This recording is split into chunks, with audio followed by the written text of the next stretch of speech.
various things that we can see. So let's start. So the second years have a course on introduction to proofs. So did you all see fundamental theorem of arithmetic? Or any arithmetic? Not yet, right? Good. So right. So what are natural numbers? So a good way to define natural numbers is you pick up a non-empty set. So when I'm saying it's non-empty, so there is some element inside it, and let's say a selected element is 0, and let sigma be a function from n to n. So this triple n, 0, and this function sigma, with these you can define your set of natural numbers. How? So the system of natural numbers is a non-empty set with a selected element with a function from n to n such that 0 should not belong to the image of this set under this particular function. This particular function is injective, and third is if u is a subset of n such that 0 belongs to u, and for all n in n such that n in u, if sigma of n belongs to u, then this implies u equals n. So so this third is the principle of mathematical induction, right? And we, with these three axioms taken, we can define and we can deduce further properties of the set of natural numbers. So it's a convention to include 0 or not. You could start with 1, but you want 0 does not belong. No, I do want it. I want implying you don't want 0 in the image of sigma. The first one. Oh yeah, right. I think I did say not yet. Yeah. Thank you. So we don't want 0 to be in the image of naturals, and so this function is also called as the successor function, that you would want this to be an injection such that you apply it on 0, you get something else, and it's an injection. And this third axiom is the principle of mathematical induction. This is logically equivalent to the well-ordering principle, and you could use that instead, and sometimes the arguments are easier to see. Are you assuming that there are already sets which are of infinite cardinality that exist? I think yes. So all of those So ZFC exams you are talking about. Okay. Yeah. So a set with infinite cardinality exists. So then you should also include so this injective function can leave some gaps in between, right? So it's like 1, 3, 5, 7. That also satisfies this. But like I think in that you can change your labeling, right? What is in the end 1, 3, 5, 7? So that won't be a successor function. Is that a problem? So successor function means what? So applied on 0 you get 1, applied on 1 you get 2. But if you say that you apply it on 0 you get, let's say, 2, apply it on 2 you get, let's say, get 4. Just relabel them. So it's just a labeling, right? Does not matter, right? Okay. So you can in fact state it in terms of purely in set theory, the way you are talking about in terms of explicitly in successor function. But for now these suffice, right? And then with these you can include your usual properties. You can define this binary operation called addition such that you define this to be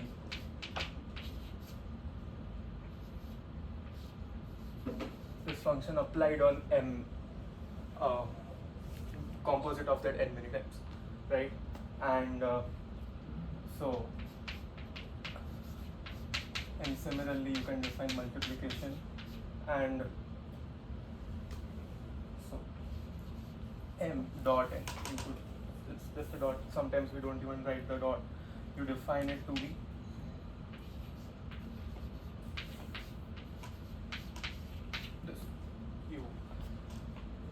this composite applied on 0, right? So this just give you your usual addition multiplication, right? And from these you can deduce the usual properties that this addition would in fact be associative, and commutative and all the other details that were don't really want to go there. But one nice thing that I wanted to point out was, how do you construct Z from N? If anyone recalls, like suppose let's just consider N with this particular binary operation, then so just with this binary operation, how would I construct Z? So if you were to notice a nice thing, that this plus is associative, there exists an additive identity which is 0, and so this will also hint to why did I want to include 0 inside the definition. And so there's an additive identity and the binary operation is associative. So if you all so what is the nice thing that's missing, which is in Z but not in N? You don't have an additive inverse, right? That's the only thing that's missing. So how do you do that? We do that by forming certain equivalence classes of n cross n. And we do this by saying that a tuple a comma b is related to c comma d if and only if a plus d equal to b plus c. So notice this would do the job if so here the tuple is nothing but a minus b in the usual sense, in the sense that if a and b is a tuple, then you can get your additive inverse, which would be b comma a, right? You can work it out that in that case, and also you can notice that a comma a would be equivalent to 0 comma 0, because a plus 0 would be 0 plus a. So this way you would define Z, right? And just a comment that since, so this is in technical language we just call it to be a monoid, which has a binary operation, which is associative, which has an additive identity, but it does not have an inverse. But this is not any monoid. There are some nice properties as well. This is a commutative monoid, and there is also one nice property of this which I won't reveal immediately. But the question is, so a monoid is something which, as I said, binary operation associative, additive identity, but it does not have an inverse. Whereas a group, it has all of these and has an additive inverse. So a question which I'll just leave for now is, can you embed every monoid into a group? Which is a nice question to think about. The answer is not immediate. Here, I could embed n plus into z plus, and this embedding was possible because of a nice property of n plus, which is what I'll leave. We don't need to go there today. And similarly, you could construct q plus from, notice that n also has multiplication. So if you consider, let's say, if I define n cross as n minus 0, just remove 0 and whatever else remains. So notice that this is a monoid under multiplication. This follows every properties in which there will be an element which would act as your multiplicative identity, and the binary operation is associative. And but there you don't have an inverse. And even then, you can form q plus from equivalence classes of n cross n with the appropriate the relation. Okay, and so it's a nice question to think: can every monoid be embedded into a group? We don't need to go there today.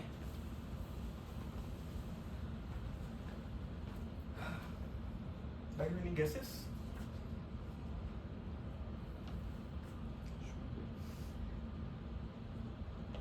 Okay, I won't give any spoilers, but yeah, its answer is no. Okay, so fundamental theorem of arithmetic. The way we first see it as every integer greater than 1, let's say, is either prime or it's a product of prime up till the order in which it's the product of prime, and repeat it. You can state in terms of prime powers, right? Can you say the fundamental theorem of arithmetic is a consequence of the mathematical induction? Like any proof you might pick up of the fundamental theorem of arithmetic uses in some sense induction or the well-ordered difference. So maybe yes, it is. And it's quite interesting because you start with these axioms, and now there are these certain subsets of naturals which have this nice properties that they are prime, in the sense that for today prime would just mean that the only divisors of that natural number are 1 in itself. And what do I mean by divisor? So the usual thing. We say A divides B, and we write this notation if there exists C in N such that B equals AC. And so in that case, I would say A is a divisor of B. And so prime elements in naturals are those whose only divisors are 1 and itself. You can extend the same for the entire of Z. The difference would be just where plus and minus 1 multiplication difference would occur, and when in the negative you could easily extend it. Fine. So the natural question is, okay, so yeah, we have this nice subsets of naturals which have these properties, they are prime. So the question is, how many primes are there, or in the set of naturals, or how many primes are there up till a number x is also a question. You would want to know that data. And these are some nice questions.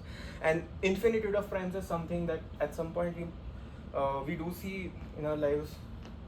The proof by attributed to Euclid, that you assume that there are finitely many primes, consider their product, do plus 1, and the new number you get is either a prime, but then it's not in your list, and if it's composite, then none of the prime numbers in your list divide that particular number, so it's a contradiction. You could actually formulate the same infinitude of primes proof into a setup of topology. So has anyone of you seen a topological proof of infinitude of primes? Anyone? Wow. You have? I've Nice. seen it in a book, but I didn't read it. Yeah, I see. Nice. So yeah, so it's logically equivalent to the proof attributed to Euclid, but it's quite nice. And this will give me an excuse to introduce arithmetic progressions, which are our thing that we are gonna focus today. So how many of you from the last talk? Okay, fine, but yeah. So I won't go into much detail, but I'll just state it because why not? Let Z be your integers as we had defined.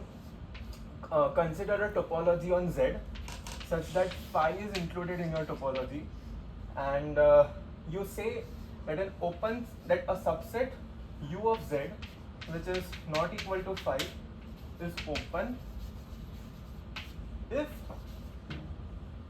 for each A belonging to U there exists an arithmetic progression A plus mz for some m greater than equal to 1, which lies inside U. So notice what I am doing. Take Z. A subset of Z is open if for any element inside that open set you have an arithmetic progression which is contained inside that open set. So what do I mean by arithmetic progression? The arithmetic progression as we usually understand. So this symbol is a plus 0, a plus m, a plus 2m, a plus 3m, and in the backward direction as well, a minus m, a minus 2m, and so on. So notice from the definition itself, no finite subset can be open, right? And yeah, and now with this particular definition of open sets, you can, okay, so first it's important to check that this is a topology. So phi is there, Z itself is there because you have any element plus 0 times plus 1 times Z, so it's entirely there, right? And then you would want to check your usual definitions, take arbitrary collection, do the unions, and all of that will work. And I'll leave that for you all to verify. The nice thing that I wanted to mention was, one nice thing is that every arithmetic progression, A plus mz, okay, an arithmetic progression in itself is a subset of integers, and it is both open and closed. So firstly, it is open because it's an arithmetic progression. It's closed because consider its complement. So if you have A plus mz, okay, so what will be the complement of this inside Z? All the numbers R plus mz, wherein R is not congruent to A mod m, right? And those are unions of arithmetic progressions, and union of open sets is open. So this is closed as well. So this is both open and closed. So this has some nice number theoretic things later on, which I have not studied any of those, but this will come up. This is for the words, it's just called the profinite topology on Z. It's something. We don't need to go there. But this is a nice thing. And using this also, you can assume that there are, suppose, so in this case, how will you prove the infinitude of primes? You consider this particular thing. Z. So what is this thing? You are unioning over all those integers which have at least one prime in them, right? And what will this be equal to? What does the fundamental theorem of arithmetic say? That every integer greater than 1 will have a prime factor in it, right? So this will just be z minus plus minus 1. Now plus minus 1 is not open in Z, it's a finite set. So it's not open. So take complement here, and then obtain a contradiction. That complementing here will not be open. So an intersection over all primes, complement of PZ. PZ is an arithmetic progression, so its complement must be open. And intersection, if this were finite, then finite intersection of open sets must be finite, must be open. But it's equal to a closed set, so right? It's a contradiction. So this you can fill in this. But your definition of prime includes 1 as prime. So yeah, other than it's something to include in the starter. 1 is neither prime nor composite. So yeah, so like this, yeah, one can say that it's a unit. So then we won't care, right? Like, yeah, but it's better just to say it's a convention to not include 1. Good. So yeah, we talked about the basics and we got to introduce arithmetic progressions via some non-standard ways. So that's nice. And okay. So our question for today. Okay. By the way, showing the equivalence of this with you, please. Go this simple. So our question for today is: given m greater than 1, m is an integer. Notice that this particular set A plus mz, wherein your A runs over 0 to m minus 1. So this partitions your integers into m classes, right? We call this the residue classes modulo. Okay? And why does this partition? Because any integer with dividing by m would leave you a remainder with 0 or till m minus 1. So if you read the abstract, then I did pose a simple question on that. Since you have infinitely many primes, and integers are being partitioned into m classes, it's finite number of classes, so at least one class should contain infinitely many primes, right?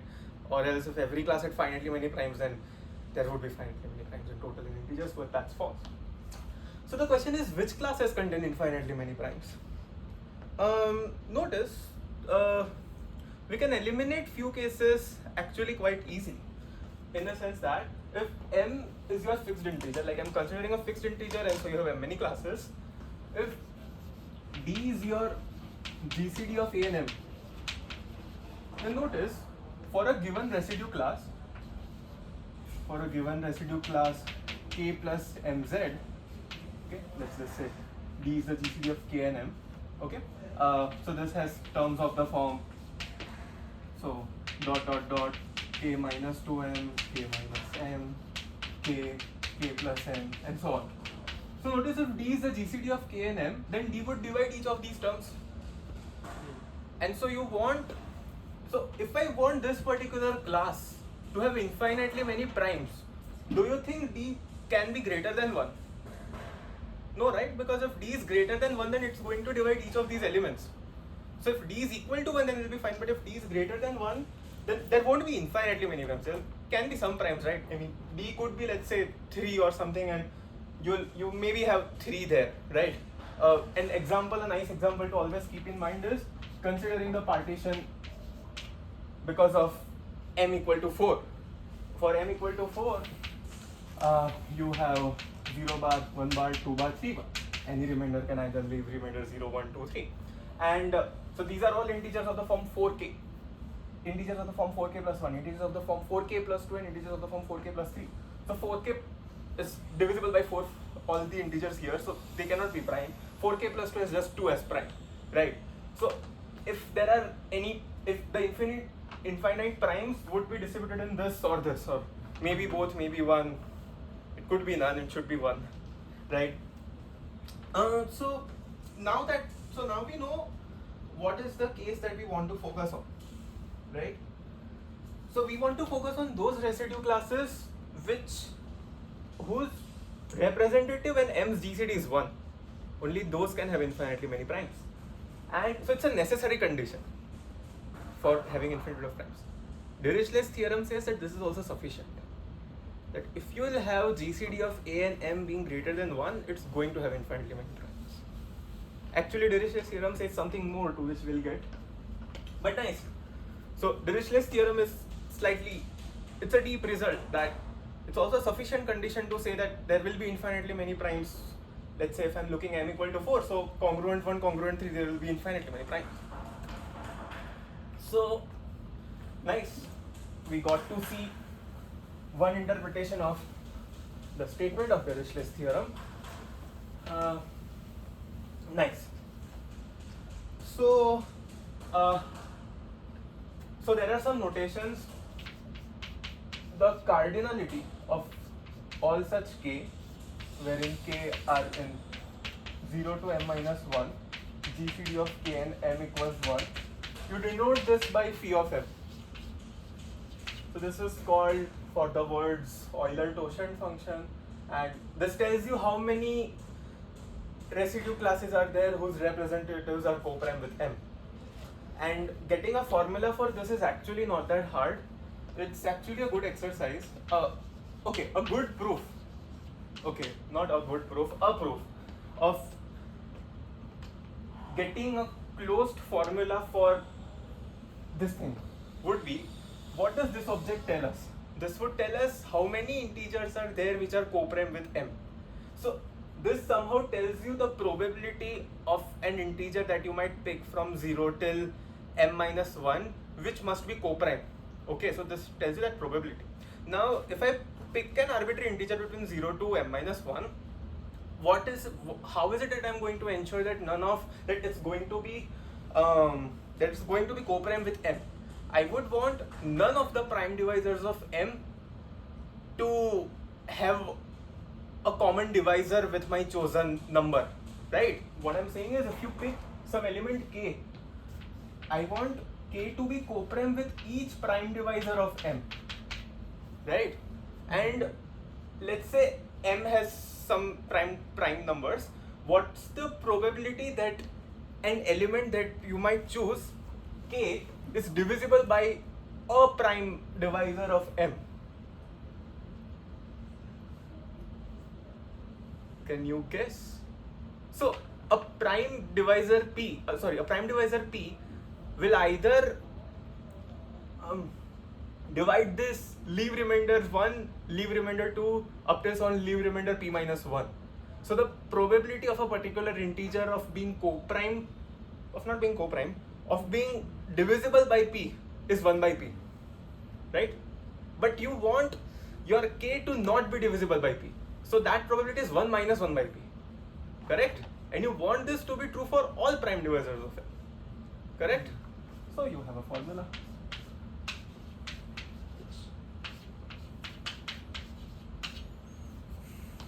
This is the formula which you might have seen some point not in discrete structure. This is one way to look at it. Okay, and secondly, Z mod. So this notation I had already written it down, but so Z mod MZ would just mean those residue classes, but Z mod MZ cross is going to be those residue classes which are going to be co-prime with M, because those are our focus. And as I defined this, cardinality of this particular set is going to be phi of M, right? And C cross is going to be C minus 0. I thought to write these notations down in case there no confusion arises. So nice. Now we know what to focus on. For a given integer m that we're going to partition my integers, I want to focus on z mod mz cross. That is where my residue classes are, which may contain the infinitely many primes. And I already gave the spoiler that it's a sufficient condition to look at these residue classes, that all of these residue classes are going to contain infinitely many primes. Okay. And so this information that we want to extract, so these are the words I was trying to use in the abstract as well. They are slightly vague, they are not precise, but they capture the key idea of what's happening. These phi of m many classes, as I gave the spoiler, have infinitely many primes, or for now let's say we don't know that, but I want to extract this information which classes have that infinitely many primes or not. And to directly extract this information from these residue classes is difficult. Now, what did I mean by difficult? So, what do I mean by direct extraction is also a question. What was our extraction to get the information that there are infinitely many primes in Z or not? We just went to assume by contradiction that it's not, and then we got a contradiction. So here also, that would be a direct method. That suppose, let's for simplicity recall Z mod 4Z, and Z mod 4Z cross was just residue class 1 and 3. Then I might want to ask, are there infinitely many primes of 4k plus 1, form 4k plus 1, or infinitely many primes of the form 4k plus 3? And if some of you might have seen such arguments at some point in your lives, then there are actually some arguments for 4k plus 3. Maybe the proof by contradiction somehow works, that you may assume that there are only finitely many, and then you would want to do something like it must have at least one prime divisor of the form 4k plus 1, something of that sort. But you get an idea. To directly extract would be to do something like this, and you can actually do this for certain a plus mz, for some particular a and z for which this works. And but the question is, how far can you go? This is also an important question, that is this direct extraction, how far can you go by doing this direct extraction? And this was a question which was asked much later after Dirichlet's theorem was solved. So this is also made precise as to how far can you do this direct extraction. There's this was started with Schur, SCHUR, and this was completed by Murthy, Ramurthy. They like so Ramurthy, to resolve this thing, uses a result which is deeper than this to prove that okay, such a direct extraction is only possible up till a certain, only for certain classes. He showed. So that precise statement I'm not exactly aware of. I'll share the where you might want to look it up. But it uses something which is much more deep than this. So this thing has natural extensions in algebraic number theory. You might want to ask the same questions for the so-called number fields, just certain form of generalizations. And there's some result. So fine. But it's also a nice question. How much far is the direct extraction possible? And so the approach that we are going to make is, since this direct extraction is difficult, so why not transfer this information from this residue classes into certain other objects from which this extraction is relatively, maybe there's some hope of extracting this information well. But it's important, while you transfer this information, the information must remain preserved. The information cannot change, right? So you want to somehow study the structure preserving maps from these residue classes into objects that we understand better. I wanted to write objects that we understand better, but then I thought, no, let's just spoil it. So yeah, it turns out that the objects that we understand better are probably complex numbers. And the maps that will help us preserve this information will be homomorphisms or morphisms or group homomorphisms from these residue classes to C cross. Okay, and okay, now the question is, okay, I said this, but why is it relatively easy to extract this information from complex numbers? So what is it there with complex numbers that makes this information relatively easy to extract? So that is where we are heading now. And okay, let's see what's there with complex numbers that's making this thing work. So yeah, a natural feeling would be that, yeah, maybe you have analysis, you have complex analysis, and yeah, that's the thing, you have complex analysis which would make it work. And Yeah. So suppose a sub n, where n greater than equal to 1 is a sequence of complex numbers, and recall what essentially is a sequence of complex numbers. It's a function from n to c, right? So it's a function from n to c, and this will sort of hint you to choosing an appropriate sequence or choosing an appropriate function from n to c, or maybe z to c, and then if you are getting it z to c, so from z you might go to somehow z mod and z cross and then do the work, right? So for now consider the sequence of complex numbers. So in the theory of numbers, associating a sequence of complex numbers into a generating function is one of the things that that is studied. Like, attach this sequence a sub n to this particular object, and now this, so firstly seeing an infinite series should ring red flags that when is this defined, when does this converge, but yeah, so we will see when does it make sense to talk about this. But this would then define a function of s. So s is a complex number. The notation is to write sigma plus iota t, where sigma and t are real numbers. For the good part of the talk, we would be focused on s being a real number for a lot of properties for us to talk about. That will suffice our thing. And yeah, so somehow these series have some arithmetic information that's easy to extract. Now, one may ask, okay, what's there with this? You introduce this, but what's there with this? So let's see. Let's start with the simplest such series. What's the simplest thing that you can think about? Just take sequence to be 1, a n to be 1. So we are going to study the simplest of such a series. It's called the Riemann zeta function. So for now, let s be a real variable. It will suffice for a lot of our arguments that you want to prove. We can generalize a lot of these arguments, and they exist, but fine, we'll be okay with what I'm going to write.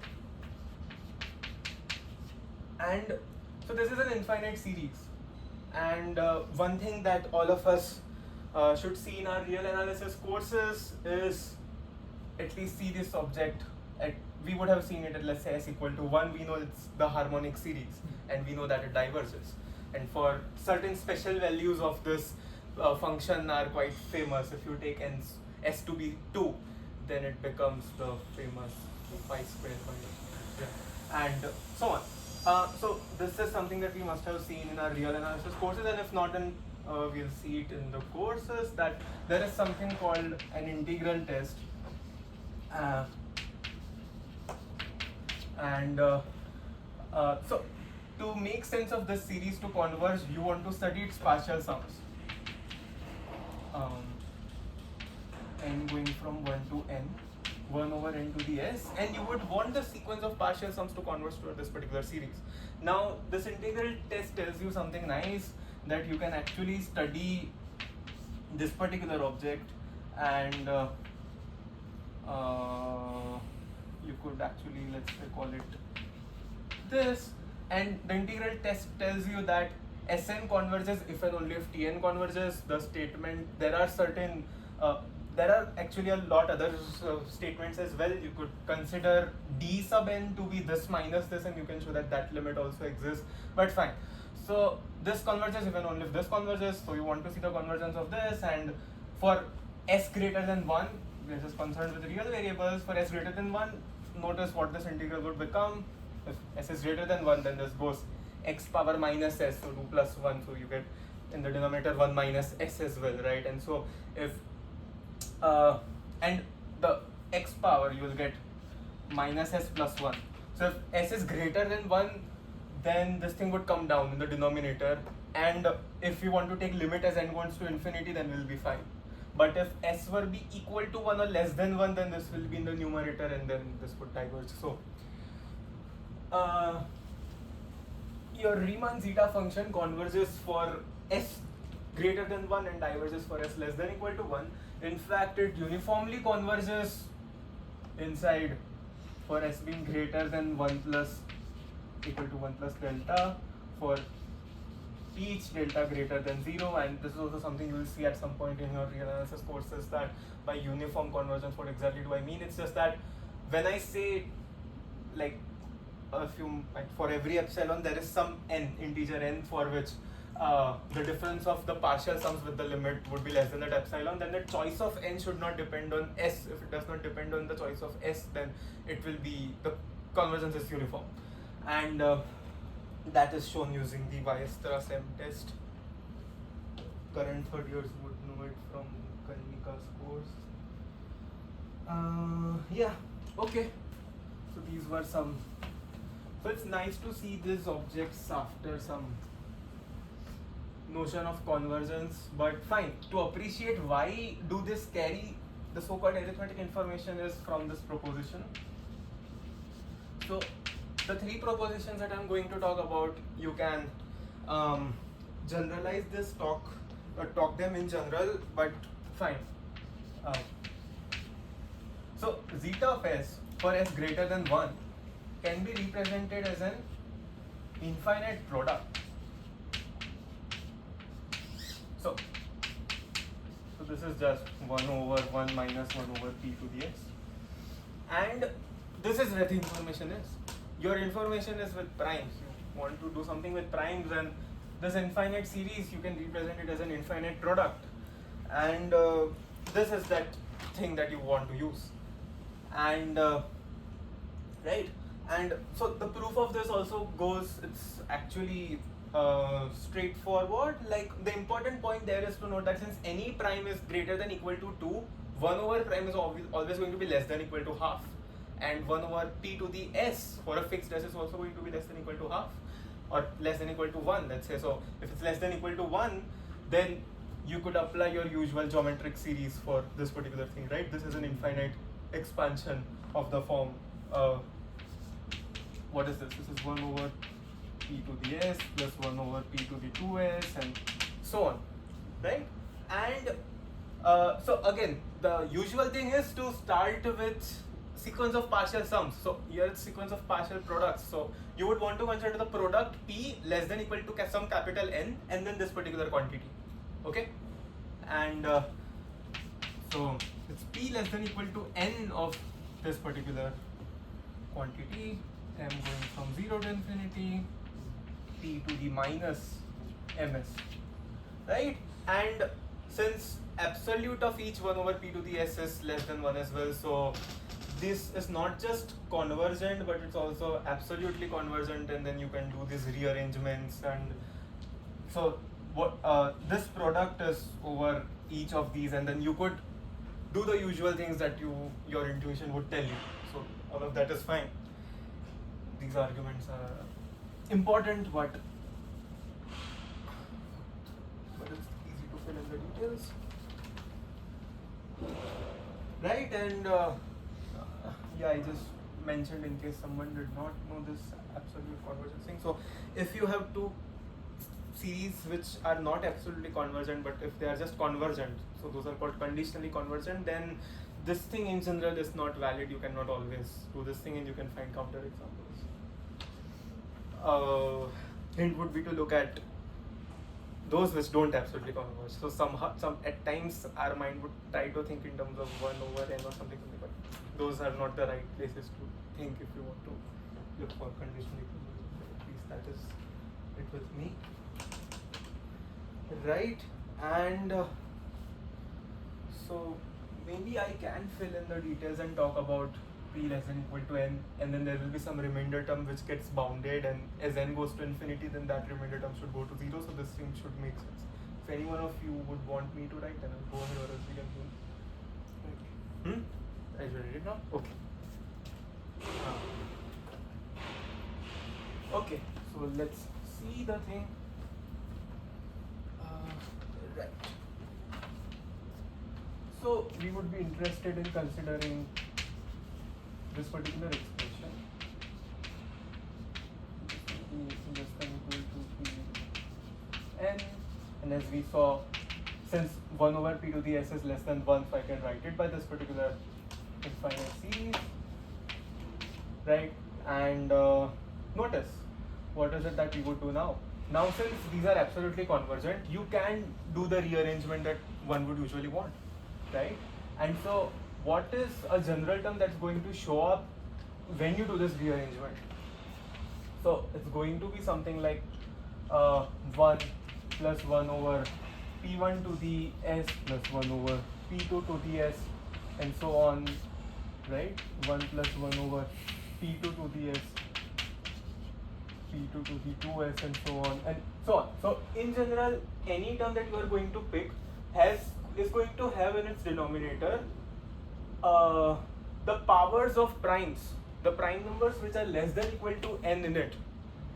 And by the fundamental theorem of arithmetic, every integer can be written as a product of prime powers up to order. And so, but these are, and so any integer less than n or equal to n is going to get covered in this particular expansion that you are going to do. And so obviously you are going to have all those numbers which are less than equal to n to the minus s. But is this it? Can you have even more numbers? Yes. Like you can have a natural number which is greater than n, but all its prime factors are less than or equal to n. So you will have some remainder term, right? And notice that this is going to be all those n greater than n to the minus s, such that the prime factorization of n is precisely in terms of those primes. And notice you can bound this quantity with, let's do it here. What is it that you are going to bound it with? You will bound it with summation n going from n plus 1 to infinity, n to the minus s, right? So this quantity is certainly less than this quantity, all the numbers from n plus 1 to infinity. And but what is this? This is n going from 1 to infinity, n to the minus s, minus n going from 1 to n to the minus s. And this is your zeta function, and for s greater than 1 this would converge. And if you will take the limit as n goes to infinity, so your partial products that you wrote, this as n goes to infinity, it would go to this, and what will this go to? As n goes to infinity, this would go to 0. So it makes sense. The remainder term that you get will go to 0 as n goes to infinity, and so your Riemann zeta function would converge to this particular infinite product. Okay. So the behavior of the zeta function when you approach to 1 is important. That is one of the places from which you would want to extract the information you want. Like we know that for s equal to 1, the series diverges, it does not make sense. But you would want to get that information as you go approach to 1 from your right, s goes to 1 plus. Okay, good. Nice. So, second proposition. Assume s to be greater than 1 for now. Then limit s goes to 1, s minus 1, zeta of s will be 1. So this tells you something interesting. So zeta of s as you would approach s to 1 should diverge. But if you consider the product s minus 1 times zeta s, it's going to 1. So this tells this quantity goes to 0 as s goes to 1. So this quantity must diverge for the limit to be a finite quantity. And it also tells you something more. So when at s equal to 1 there's a pole, right? This function is blowing up. But multiplying it with s minus 1 gives you a finite quantity, which in some sense hints to the fact that the pole is of order 1. Okay? And the proof of this, since we're considering s real, is actually straightforward. So notice, for a fixed s, 1 over x to the s is a monotonically decreasing function, right? So integral of 1 over x to the s dx as you go from n to n plus 1 is going to be less than equal to, since it's a monotonically decreasing function, you can use this particular inequality. Yeah, the bigger quantity is going to be at the smaller value, dx n plus 1, and then similarly you will have here n going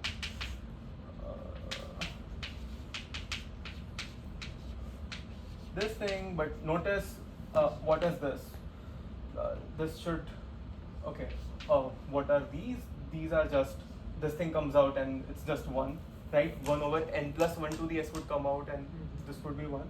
So this is just going to be 1 over n plus 1 to the s, and this is going to be, this is constant, take it out, integral with respect to 1x, n plus 1 minus n will be 1.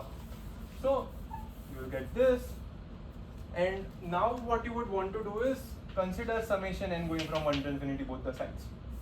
So if you will do n going from 1 to infinity here, you will get zeta of s minus 1, and here you will get zeta of s. And what's going to happen here will be, the integral will be from 1 to 2, 2 to 3, 3 to 4 and so on, and this would become integral 1 to infinity 1 over x to the s dx, right? So then from here evaluating it is fine. Since s is greater than 1, you would write it as x to the minus s plus 1 over 1 minus s evaluated at 0, 1, right? So you should check this, that this would be equal to 1 over 1 minus 1 over s minus 1, right? It's just computing it, and now multiply s minus 1 to both the sides and you will get zeta of s into s minus 1 is less than s less than 1. Okay, it's clear that this will turn out, and so as limit as s goes to 1, sandwich between the two, it should go to 1. And so this is one way to look at it. There's also another way. So these are, you could take s to be complex valued functions, and after that there is actually another way to get to the same thing, but basically one has to go through that approach. So it's there, but yeah, right, proposition is fine, and corollary would be as s goes to 1, ln zeta of s over ln 1 over s minus 1 should go to 1, and this would also follow, take this quantity to be some p of s, take log on both sides, divided by the log of s minus 1 with the minus sign, then this should also work out. For this, you also need to prove that zeta is not 0. Zeta is? I mean, for defining Log of zeta of s. I mean, zeta of s is not 0, then only. Yeah, it's a good point. Good point. So yeah, so that is also something that can be proved. I think I did see a proof at some point that there are no zeros of the zeta function at s greater than 1, as far as I understand. So yeah, that's an important point. Good. But I think here it will be fine if you want to go as s equals 1, but yeah, that's a subtle point, so one should be careful. But the procedure goes by taking this as some p of s and then taking logs in. Zeta of s should be greater than 1. Will it be? Greater than 1. So, Like by the way, so for s greater than 1, 1 over n to the s summation n going from 1 to infinity will always be positive. Yeah. So it's fine. For us, it's fine. Yes? Anyone? That's what I was saying. Yeah, 1 over, yeah. N going from 1 to infinity, 1 over n to the s, so zeta of s will be a positive number for us. But good point. Yeah. And we have this corollary. There is a third proposition which, so these propositions are going to show what is it that, how is it that that information is being reflected. And then zeta of s is going to be summation over all primes, 1 over p to the s plus r of s. How would you do this?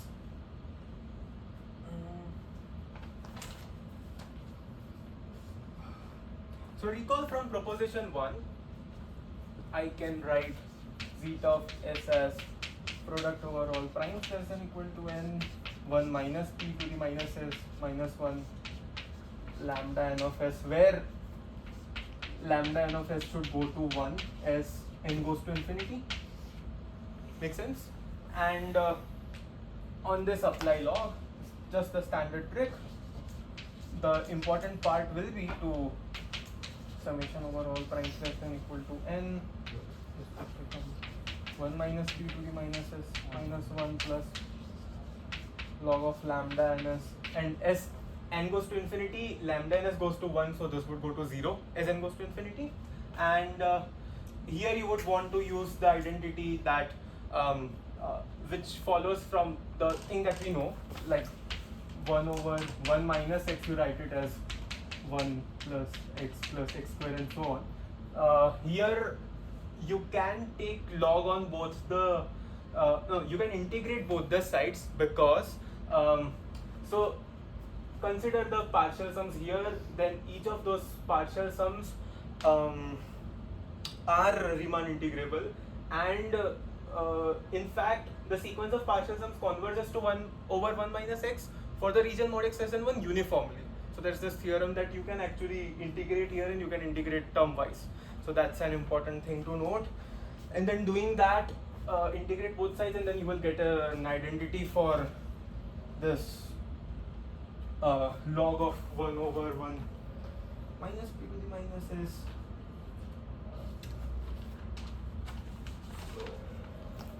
So you have this identity that minus of log of 1 minus x is equal to x plus x squared by 2 plus x cubed by 3 and so on.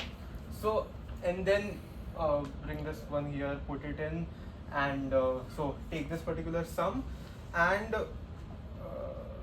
then there's an important point to do. You would want to take the main term that's going to contribute, separate it out. So it's a slight lengthy calculation, but it turns out that this holds. If I can go into it, maybe I'll just write the main idea that's there. So when you substitute this here, take x to be p to the minus s, then you are going to get this particular quantity as p less than equal to n, and then you are going to have m going from 1 to infinity, p to the minus ms over m. And in this, extract the case for m equal to 1. Usually that's the one that bothers the most, because for m equal to 1, what's going to happen? By the way, s equal to 1, not m equal to 1. So if s is equal to 1 is what you would want to extract, and yeah, so you would want to write this as, if you take the limit as n goes to infinity, then you would want to break this into the case when, so m equal to 1 would just give you p to the minus s. The next terms are going to be m greater than equal to 2, p to the minus ms over m, and then you would want to bound. So this is going to be the main term, because in your proposition it's this plus some remainder which gets bounded. Did I mention it? So yeah, as so this is a quantity that remains bounded as s goes to 1 from the right, and this quantity, it's easy to show that it's bounded. Just bound this by, since 1 over m is less than 1, then this would become summation m greater than equal to p to the minus ms, and then it becomes your usual geometric series, right? Okay. So should we close the view?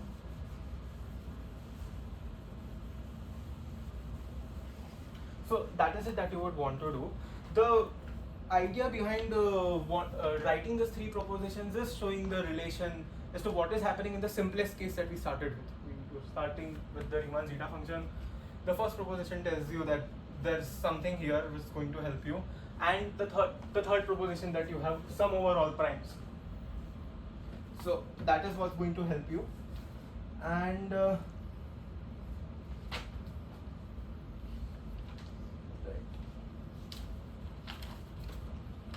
okay, now let's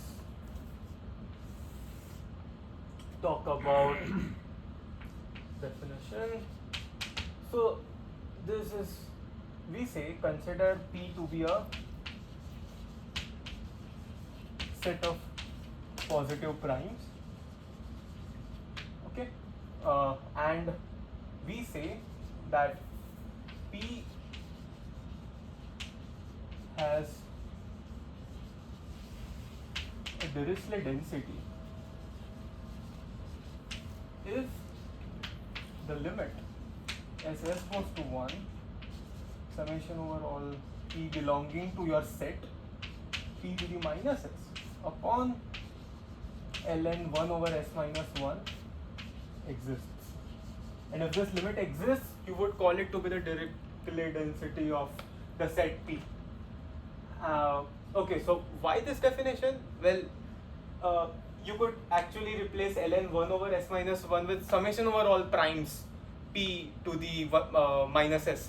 And then you would want to see that as from this relation, since this is bounded, so this is going to be asymptotic to this, and then you have this corollary that I mentioned, that this is asymptotic to this. They have the same limit. So ln 1 over s minus 1 can be replaced with this, which can be replaced with this. So then it kind of, hints to the some sense of density that we might think of. And when this limit exists, we would call it to be the Dirichlet density of P. And so some observations are that if your set of primes is finite, the Dirichlet density would be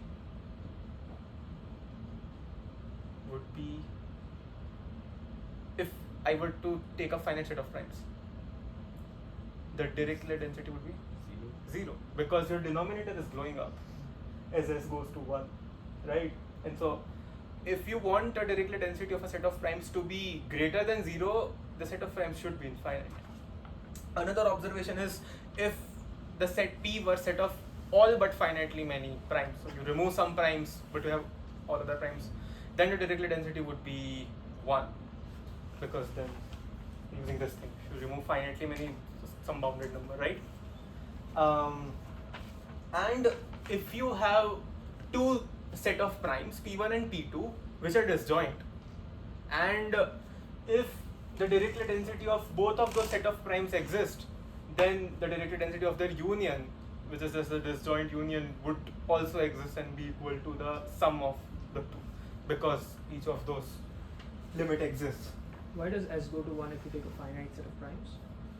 Because you want your limit as s goes to 1. No, if it's a finite set of primes, means P. So this summation is running over a finite number of elements. So it's going to be so whatever quantity that you are going to get here, like one, let's say it's finite set of primes, let's say 2, 3, 5. So it's 1 by 2 to the s, 1 by 3 to the s, 1 by 5 to the s. And if s is a real number greater than 1, then this is some finite number. So it's some function of s, but it's finite. But this is blowing up, so the limit would be 0. So this density was defined by Dirichlet? I'm not exactly sure of the historical thing, but I'm not sure. So around what time this work happened? Like So 1900s or 1800s? I think it was 1837, was it? As far as I remember, can actually check it and put it in the group as well. There are some nice historical details to know, but since you raised it, so the proof that I talked about, that I mentioned that we are going to see about transferring this information from this residue classes to complex numbers and then from them using complex analysis is not the approach that was used by Dirichlet. Dirichlet, he introduced his L function, whatever we'll talk about if time permits, or if we'll, and from that he wanted to make certain deductions, and he used his class number formula to make those deductions.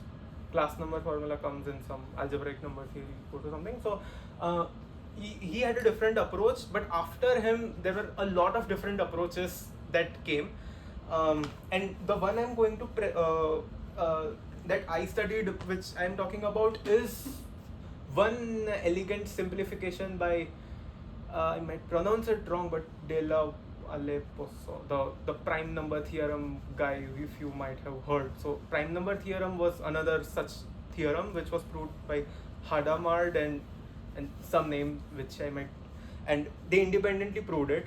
And there was some simplification which is given in this book by Ireland and Rosen.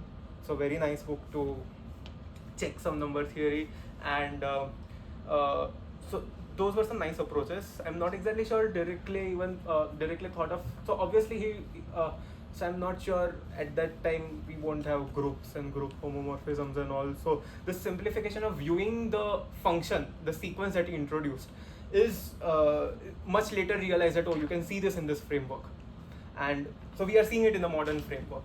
His original thing would be different, and after him, so there was this mathematician known as Selberg, and Erdos. Both of them they were like, we want a proof of Dirichlet's theorem, prime number theorem, which does not use complex analysis. I just don't want to use any of those things. And they went for it and they actually proved it. So that tells you something about the nature, in some sense, of this subject, that that is some form of a direct attack, is how I see, directly going and extracting that information. The proof by Selberg is given in this book by Apostol, Introduction to Analytic Number Theory, and that's also there. But this approach somehow reflects as to what's happening, and so it's one framework to see this. There are many nice ways to see it, and Dirichlet probably did not use this exactly, by the way. So this also, in this start I also mentioned it, the proof of infinitude of primes is attributed to Euclid. But so I was doing some historical search on these questions, on thinking, okay, let's check if I'm attributing it to the right person. It turns out Euclid did not exactly present the proof in the way which I just said it some time ago. He actually did something else, and probably there was some flaw which was later on corrected, but they then, okay, this is what he means, they reinterpreted it, and so it wasn't in that exact form. But we often attribute it to them because from them the things started, right? So let's get back. This was a side digression. Okay, now since we have defined Dirichlet density, and yeah, so pronouncing Dirichlet, you may pronounce it Dirichlet, Dirichlet is probably correct, but fine. It's okay. You won't get cursed. So theorem by Dirichlet. It says, suppose A and M are integers, and the GCD of A and M is 1. Let P A comma M be the set of all primes P congruent to A modulo M. Then density of this set, I should maybe not put this below. Is it visible? Fine, okay. So this density is 1 over phi to the m. So this is the theorem of Dirichlet into our framework of Dirichlet density. So notice, what does this say? If you have A and M integers whose GCD is 1, so obviously in the start we saw that these are the classes that we want to attack, and let the set of primes P, A comma M be all those primes which are congruent to A modulo M. Then the density of this prime is 1 over phi to the m. An important point to observe here is that, so obviously this implies that there are infinitely many primes congruent A mod M. There cannot be finitely many, or else the Dirichlet density would be 0. Second observation is that Independent of A? It's independent of A. Very good. It's independent of A. So no matter what coprime residue you choose, you can say that approximately all residue classes which are coprime with M are going to have approximately the same number of primes. So this is slightly, a good way to say is up till a certain number x. If you were to divide all integers into residue classes mod M, and if you were to see which prime belongs to which residue class, then you would expect with 1 over phi to the m chances it to be in the first coprime residue class, second coprime residue class, third coprime residue class, and so on. Okay, and this is quite important. So why are we hesitating why are we saying it approximate? So a nice thing to notice here is that, let's start with the simple example that we saw some point at some point in this talk. If m is equal to 4, so your coprime residue classes are 1 and 3, right? And in that case, what is Z mod 4Z cross? It's going to be the residue class 1 and 3. And the theorem says that density of the primes that are going to be congruent with 1 modulo 4 is going to be 1 over phi of 4. What is phi of 4? The cardinality of this set is 2. So it's going to be half. And similarly, the density of primes, which are going to be congruent to 3 modulo 4, is going to be half. So what does this tell you? If I were to choose a certain number x, and if I were to see all primes up till x, will it be the case that 50% of the times that prime will be of the form 4k plus 1 and 50% of the times it will be of the form 4k plus 3? We are not going to answer this because this has some more consequences, and the ones interested might look up something called Chebyshev's bias, which is a bias that it will turn out that you will expect certain primes of particular congruent classes slightly more. So this is an interesting thing to look out. Why is this bias? And this bias, as far as I understand, is not proved. To establish this bias, you need certain equivalences from the generalized Riemann hypothesis. If that were true, then this were true, something of that sort. So I'm not aware of it. Anyone interested? And in fact, I think Chandrashil gave a talk about this last semester at some point. He talked about some of these ideas and he talked about this Chebyshev bias during some event of the math. Pi week. Oh, was it the pi week? Yeah. So he talked about this. In fact, he even stated Dirichlet's theorem, if you all remember. He left it to guess which residue classes would have it. Okay, nice. So now that we state this theorem, So that density is Dirichlet density. yes, Dirichlet. So which density are you talking about? This. This one. So this is the Dirichlet density for this set of primes. So Okay. Dirichlet density of a set of primes is what one might want to ask. You start with a set of prime numbers and you want to see its density. So what are these prime numbers? These are all prime numbers which are congruent to A modulo M. Right? So like it's the residue class coprime with M, has all the numbers of the form A plus M Z, right? And select and look at the primes. Then those primes are in this set. Okay? So now that we state our theorem and we see that this arithmetic structure of primes is somehow reflected from these propositions in some sense. You have product over all primes here and right? So recall One this. more question. So Yeah. you have the from prime number theorem and asymptote for number of primes. Yes. Let's Yes. say Good. corresponding. So very nice. If you study prime number theorem, if you study Dirichlet's theorem on arithmetic progressions, you can combine them together and you can talk about prime number theorem for primes in arithmetic progressions. And there, so if you know, so there we have the statement pi of x, number of primes up till x, is asymptotic to x over log x. And you can modify it here. The factor of 1 over phi of m is just going to come. The number of primes up till x in a residue class A mod M is going to be asymptotic to 1 over phi of m x over log x, as far as I understand. I am not. So this density is same as that density. Which density? That is not density. In prime number theorem, pi of x asymptotic to x over log x is thought. You can interpret it in terms of density as pi of x over x representing to your density, and this is a very nice point. So this is something. So there's something called probabilistic number theory, which starts with these. So this probabilities, interpreting it in terms of this density is interpreting this in terms of probabilities, right? So how many primes are there up till x by x, phi of m over m, and so there's this branch of probabilistic number theory. In that, there are a lot of different notions of density that one talks with. There is something called natural density, Dirichlet density, and there are a lot of these densities introduced. And I think there's a theorem which tells, okay, which densities are the same. Something of that sort. I have not studied that, but I'm so something like that exists. You might want to check that as to what are these different notions of densities that come into play. Good. Okay. Any more questions? So, what is it that we started with? So we started with the zeta function, and we associated it with this infinite product, and this product has a name attributed to Euler. It's called the Euler product of the Riemann zeta function. You might want to ask, okay, I talked about certain sequences of complex numbers in the start. How about I attach them those?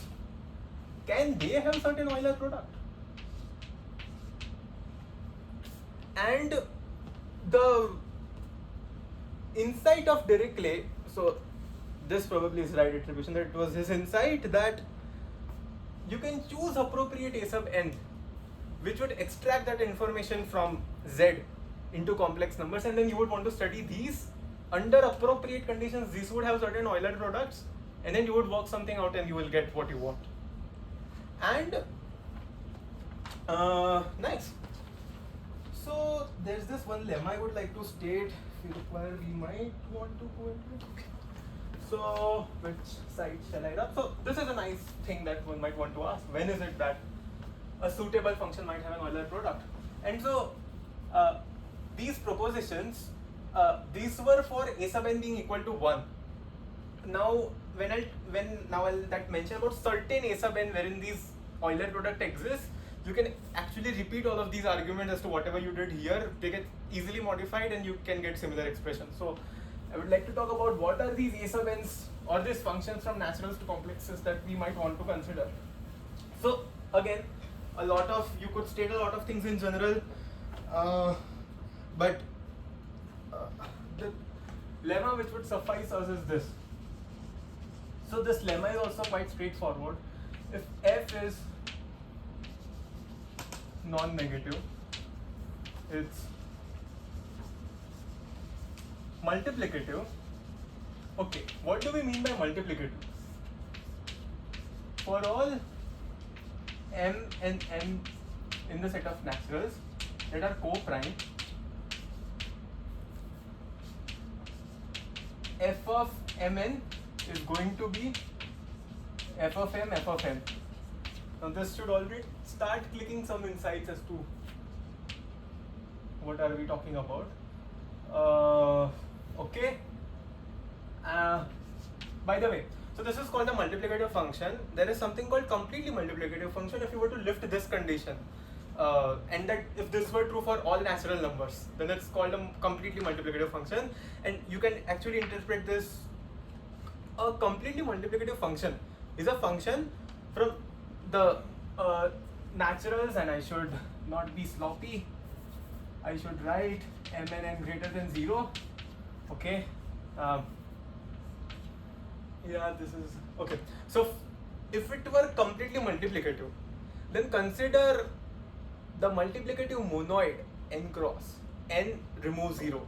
Whatever remains, it forms a multiplicative monoid. So this is okay, and this is a multiplicative function from it's obvious that it's from n to c. That is what we're talking about. So it's a monoid morphism from the n cross to c cross. But in text you won't see this as interpreted in terms of this language, in terms of viewing these as monoid morphisms. But okay, it's a nice insight to have. So what's the nice condition that you want for your Euler product? So assume there exists a constant c such that f of p to the k is less than c for all prime powers p to the k. So in this case, n going from 1 to infinity, f of n over n to the s converges for all s greater than 1. S is a real number that we are considering for now, and moreover,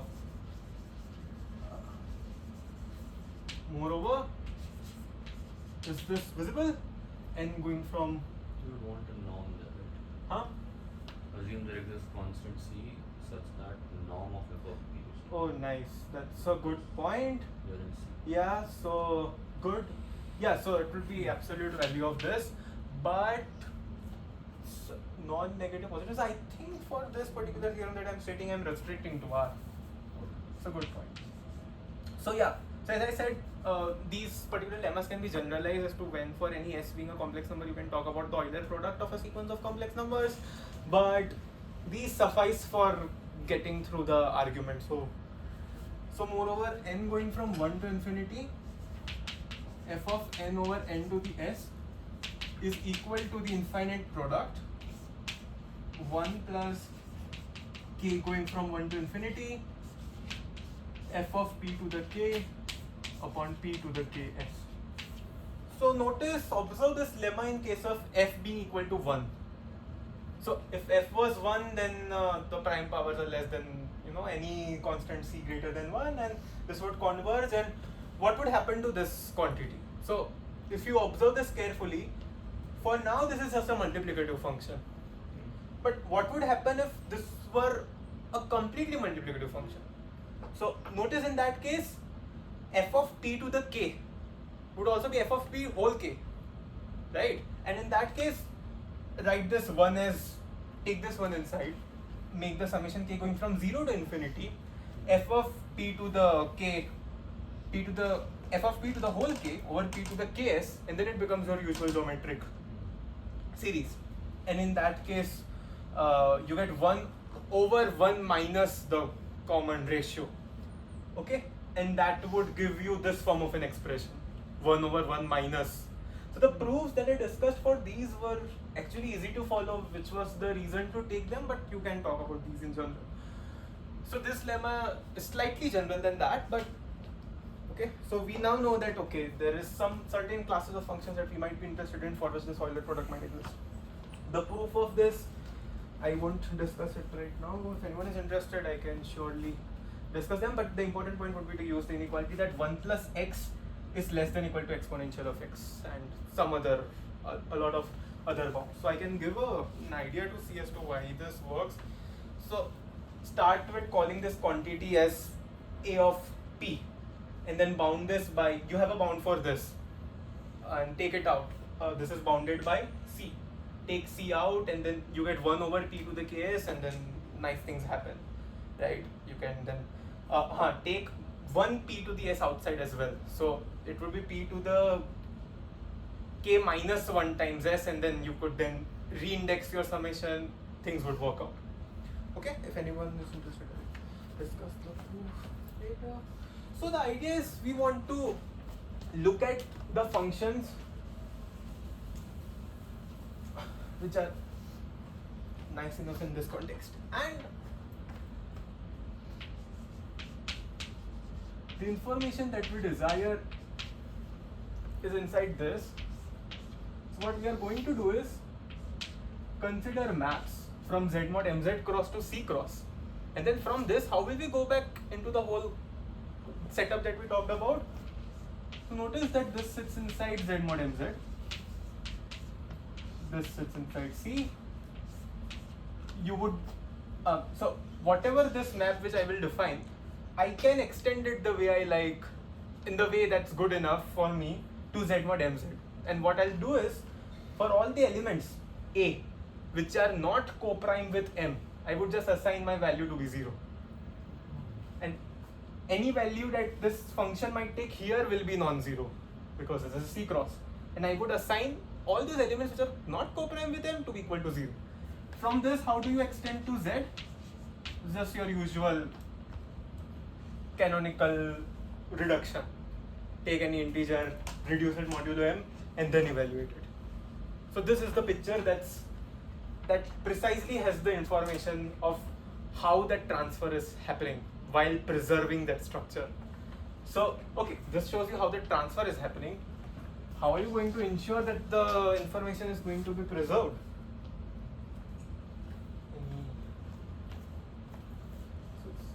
Maybe we'll erase the theorem. Okay, it's fine.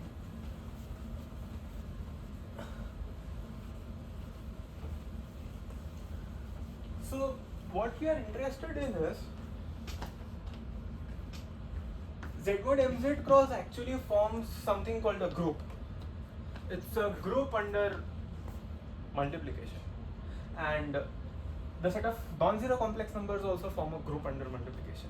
And so these ideas for the second years, they will come in their next semester, but we'll talk about these, and you'll be able to follow through the, like, you'll get the idea as to what's happening, but you'll get the more precise understanding of this in your courses. So what is it that I want? I want this particular function chi. So we call it chi. We want chi of a dot b where A and B belong to Z mod mz cross to be equal to chi of A times chi of B. So this in some sense preserves the structure, and in the language of group theory we call it a group homomorphism from Z mod mz cross to C cross. And okay, and notice that Z mod mz cross is a finite abelian group. It's abelian, the multiplication A dot B dot is equal to B dot A, and it's finite. The cardinality is phi of m. It's a finite number for a given m. Okay, and here I wrote some of the basics. So we are interested in homomorphism from Z mod nz cross to C cross. Can you think of a most simplest homomorphism from Z mod nz cross to C cross? So C cross has elements other than 0, non-zero complex numbers. So what's the simplest element that comes to your mind when you think of complex numbers minus 0? Maybe 1, because like 1 is nice. So just send all elements in Z mod nz cross to 1. So that's called a trivial group homomorphism. Also notice that these group homomorphisms, in fact, if you take a finite abelian group G, and if you consider C cross, then a group homomorphism from G to C cross is called a character. And this later on extends to character theory, in which you would want to replace these guys with something else that you understand well, and instead of finite. So considering characters of finite abelian groups is relatively easy. If you go to non-abelian groups, then you would want to replace this guy to matrices G, L, and F, where F is a field, and that is where you study things in the character theory and representation theory courses. But for finite abelian groups, studying characters is relatively easy. The arguments are actually good enough, and they become accessible just with a group theory background. And yeah, so this guy belongs to form of G to C cross. This is the notation as the, for now, set of all homomorphisms from G to C cross. We will later see that this also forms a group in itself. And so a trivial character is called chi naught, where chi naught of G equals to 1 for all G in G. So we'll talk about characters for any finite abelian group, and later on we will reduce to the special case that we are interested in, which is Z mod mz cross. And this is your trivial character, right? Now notice an interesting thing. Character for any element of G is a complex number. It's a non-zero complex number. And for today we are talking about finite abelian groups. So can you guess something about this? What's going to happen with chi of G whole raised to n? So since chi is a homomorphism, so chi on G to the n is going to be chi of G to the n, right?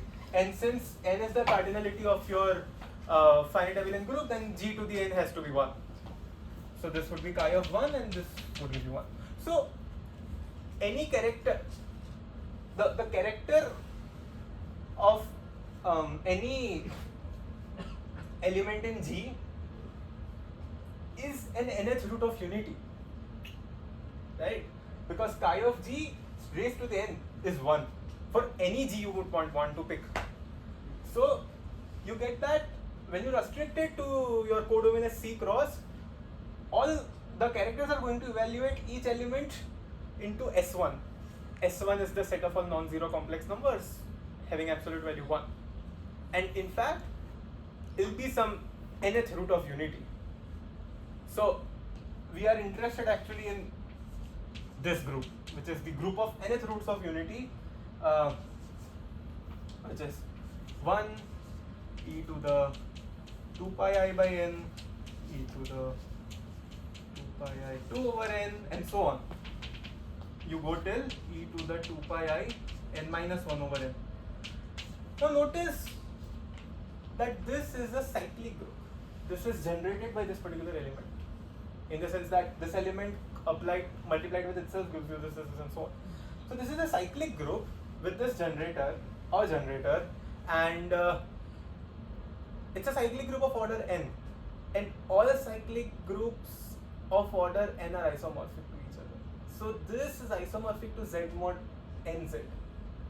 So this is the key that's there. So I should have chosen M because we are talking about Z mod mz cross, but this is what's happening. So while group theory we say that groups of unity, it's just the same group up to isomorphism, but extraction from one group is difficult, while to its isomorphic copies you can use a lot of other tools. Okay, so this is happening when cardinality of G is equal to n.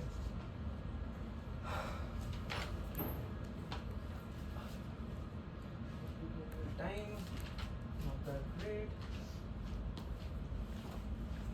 Is there any reason why it's called character?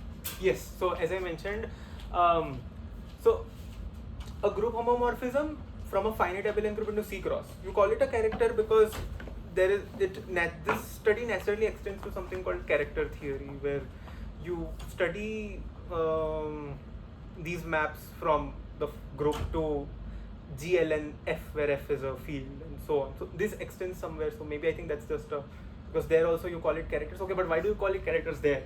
Those are not characters. So G to GLN, that's. I think that's a representation. representation. So what's a character? I'm not sure. It's a map from G to C, and then it follows certain properties. From to C. C, no? GLN to C cross. C. C, no? Yeah. Yeah, C. Yeah, so there must be here some. it's just GL1. Yeah, it's GL1. Yeah, so Right. it just naturally goes to Right. opposite. So I think there must be something, but good question. Yeah, why do we call it that? And so we see that all values of your chi on this G lie on S1, and now we would want to. Okay, so one nice question which I was going to ask it after some point, but maybe I'll just pose it for now. This definition of character that we said makes sense for any finite group, right? But we'll be talking about finite abelian groups. So what is it that? So are characters of finite non-abelian groups studied? And yes, you can study, but they don't have certain nice properties. And what are those nice properties is we'll see when we talk about the properties of this finite abelian group. But there is okay, we'll come to it.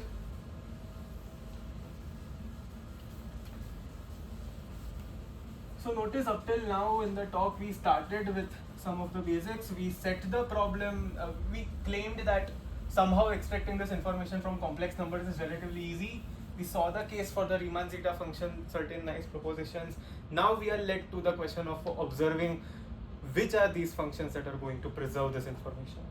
And this itself has some nice things, and I think we'll today just discuss in the remaining time about the properties of these characters, and maybe at some other point of some time, if people are interested, we can talk about the remaining proof. But there are some nice things which we can discuss here. So I was thinking maybe it's nice to maximize understanding as compared to going through the full proof.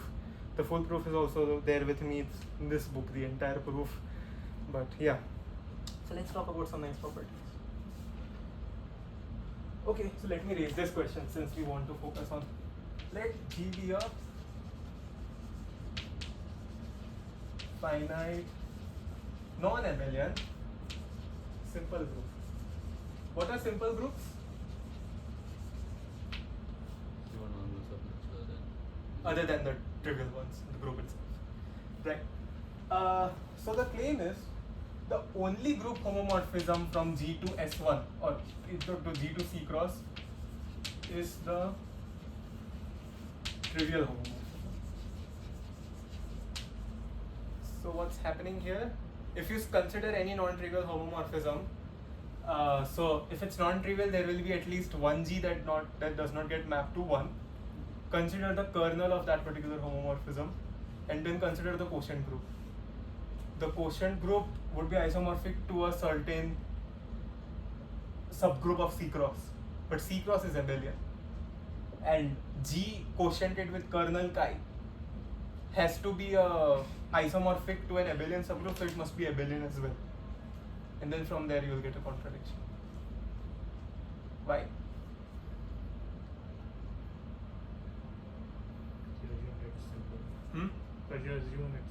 group. Yeah. So and also the fact that no, but G over Kerr phi so G over Kerr chi, no? So it's not a subgroup of G. Quotient groups are not subgroups of G. Wait, what are you doing again? You said The only homomorphism is the trivial homomorphism. So assume that chi is The non-trivial. quotient should be abelian. So Yes. the only quotient which is abelian is when you quotient it by the whole thing. Why? Because you assume G is a non-abelian.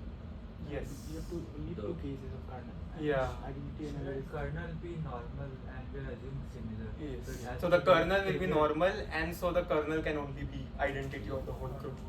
If it's identity, then it That is will not be abelian. trivial. Yeah.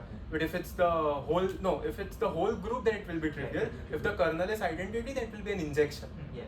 If it's an injection, then you are injecting a non-abelian group into an abelian group, so it's a contradiction. Right? So this was a nice example to see that the only homomorphism was just a trivial homomorphism. So not that interesting maybe. Okay. So if G is a finite cyclic group of size n, right? If cardinality of G is n, and if G is equal to is generated by some gamma, I should not write gamma, but okay, let's just say generated by G, okay, for some G in G. Consider homomorphisms from the cyclic group into C cross. How are you going to form homomorphisms? So notice that if I pick the generator G to C cross, chi, you have the generator.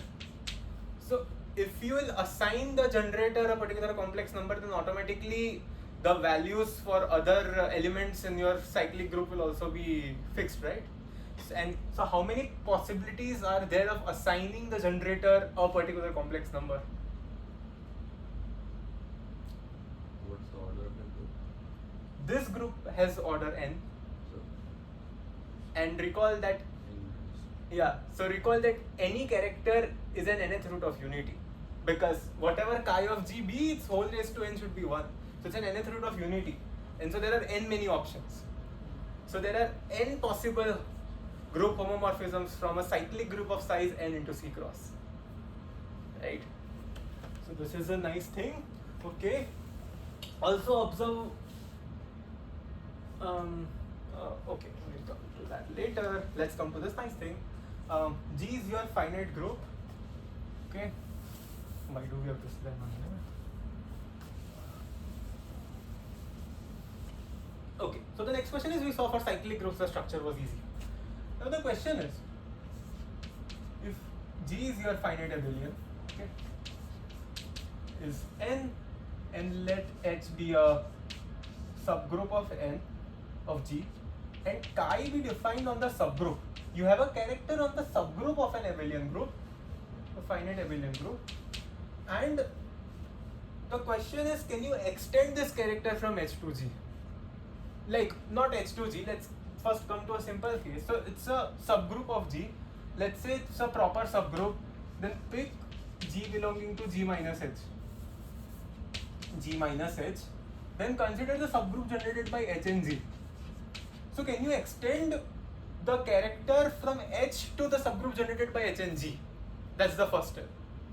By extension, we mean that the new character that you want to define, its restriction on H should be equal to this guy. So what will you do?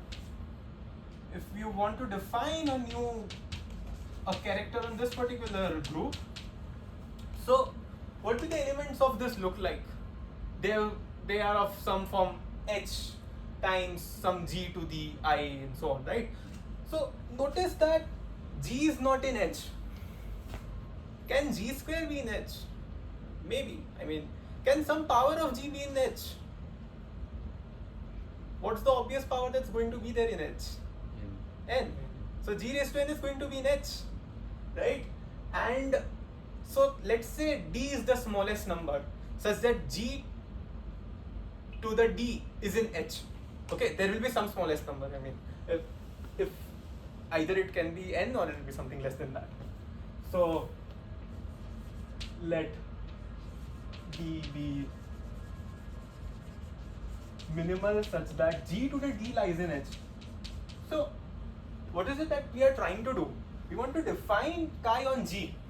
You have chi defined only on H. So you want to assign some value to G, but we don't know what its value is on G, but we know that it's a homomorphism. So chi of G to the D should be in H, right? So chi of G to the D is going, so this new character that you define is going to be the same as your character that you already know, right? So, and what is chi of G to the D?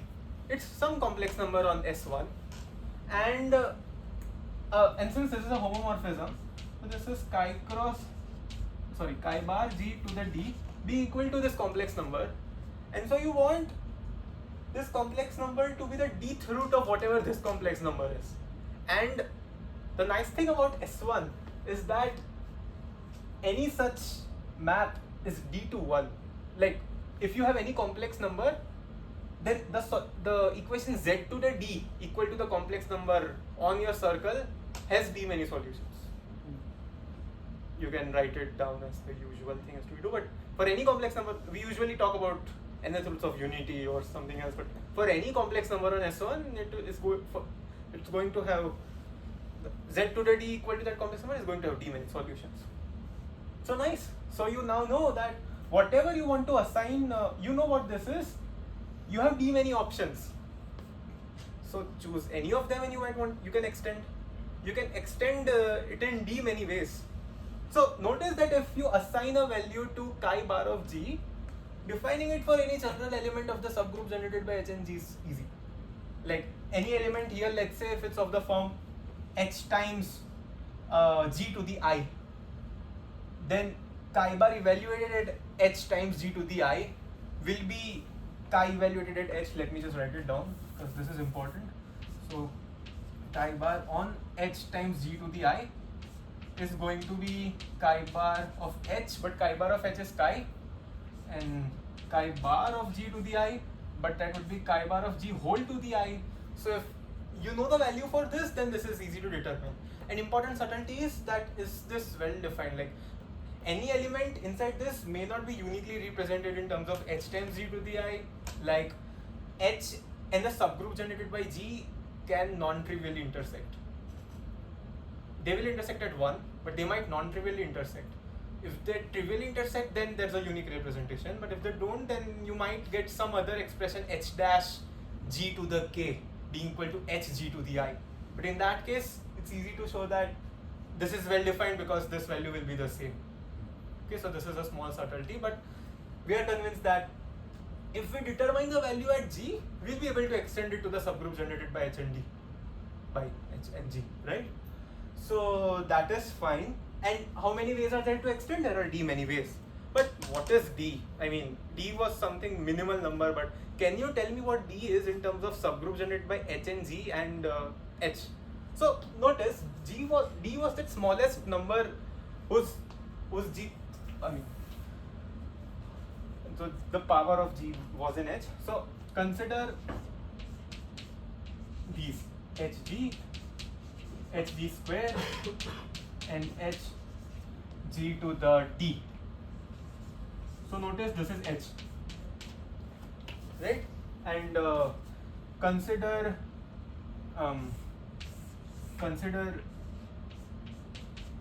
G modulo H. So this is an abelian group, so any subgroup is going to be normal, and so G over H. So what is this quantity? So what exactly is this? It's the order of Hg inside the quotient group G over H, because you have Hg. What's the subgroup generated by Hg inside G over H? It's going to be Hg times Hg, and then how do you multiply two cosets? It will be H times G square, and then so on.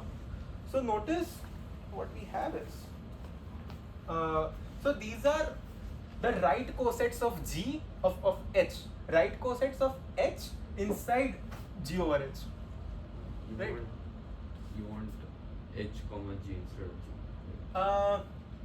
Because you are. Yes, you are right.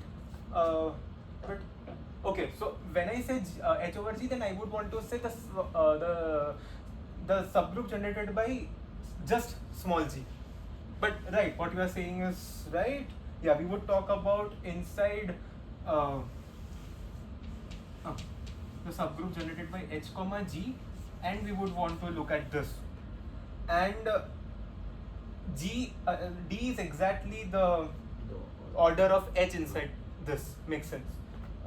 And in fact, you can see that these are the right cosets of H inside this thing, right?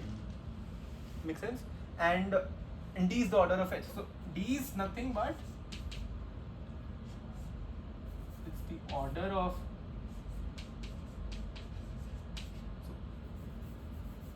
it's technically this over order of H. More precisely would be to write the sub in terms of this notation, right? So same thing, right? And so T is the order, and this is an important insight.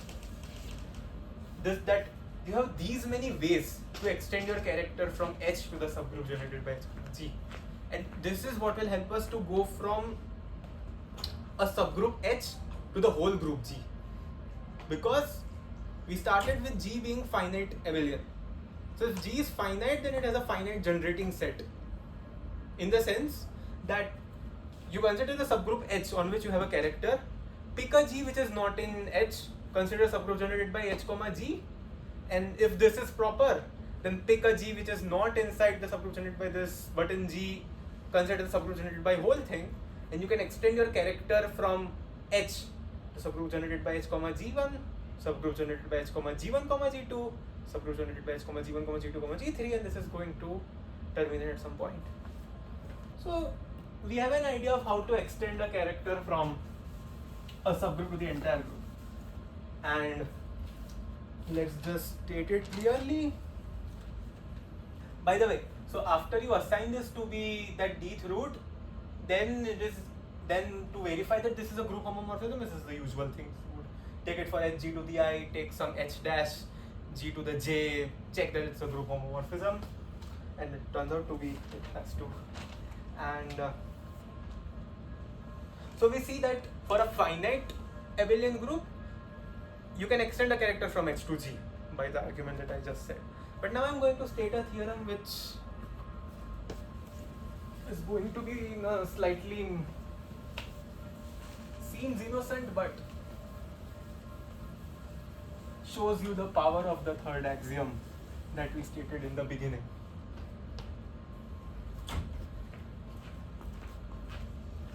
So if G is a finite group and H is a subgroup of G, then a character from H to G can be extended in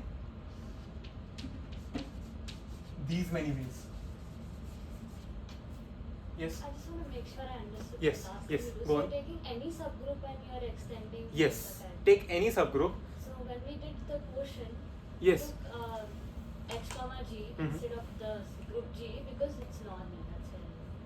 Because it's again a subgroup and it will be normal because it's an abelian group. So any Basically I was confused, why did you change G quotient Okay, with H to yeah. H comma G quotient? Yeah, okay, I'll clear that confusion. So what I was doing was extending the character from H to C cross to a character from subgroup generated by H comma G to C cross.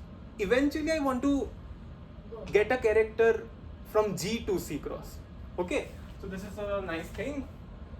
So I'm extending from G to H from subgroup generated by H comma G1, extending it to the subgroup generated by H comma G2, G1, G2, and so on.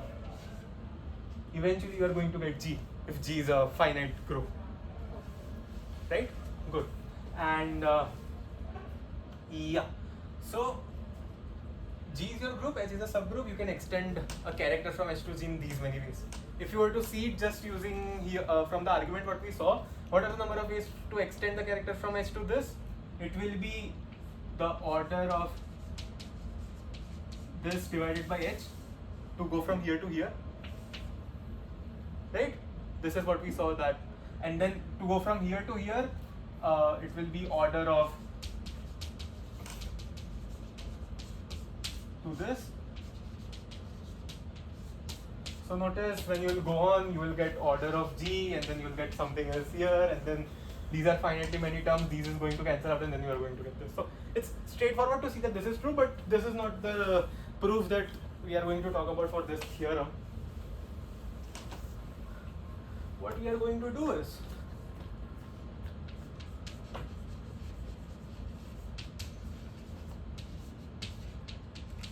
induct on this. So if the index of h in g is 1, so h is equal to g, then there's nothing to prove. So assume that this is equal to n, and n is not a good notation, this is equal to some t. So suppose t is greater than 1. So what does induction say?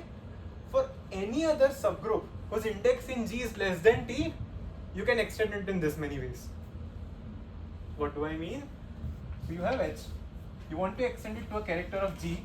So first you should be able to extend it to a character on the subgroup generated by h and g, where g is not in h. And what are the ways that we have here that we saw?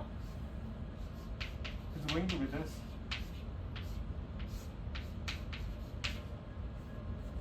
Right? And now you have a character. So initially you had a character on h to c cross. You got a new character chi bar from this to c cross. Now what's the index of the subgroup generated by h and g in g? It's going to be this, and this is less than, because you started with h not being equal to g, and g is small g is some element which is not in h but in g. So from this step to this step, by induction you will say that there are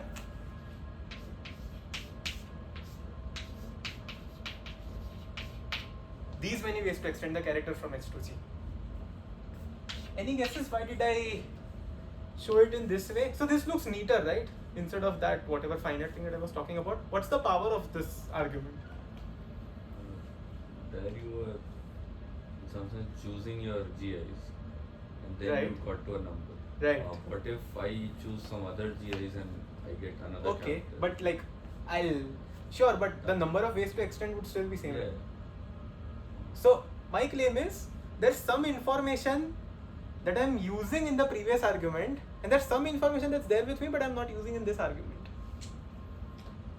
So the cardinality can be infinite, but the index is finite. Right. So notice in the previous argument we stated with G being a finite abelian group. Here did we use the fact that G is finite? I just used that there is a finitely indexed subgroup in G. So infinite abelian groups such as Z or Z to the n, they have subgroups which are of finite index.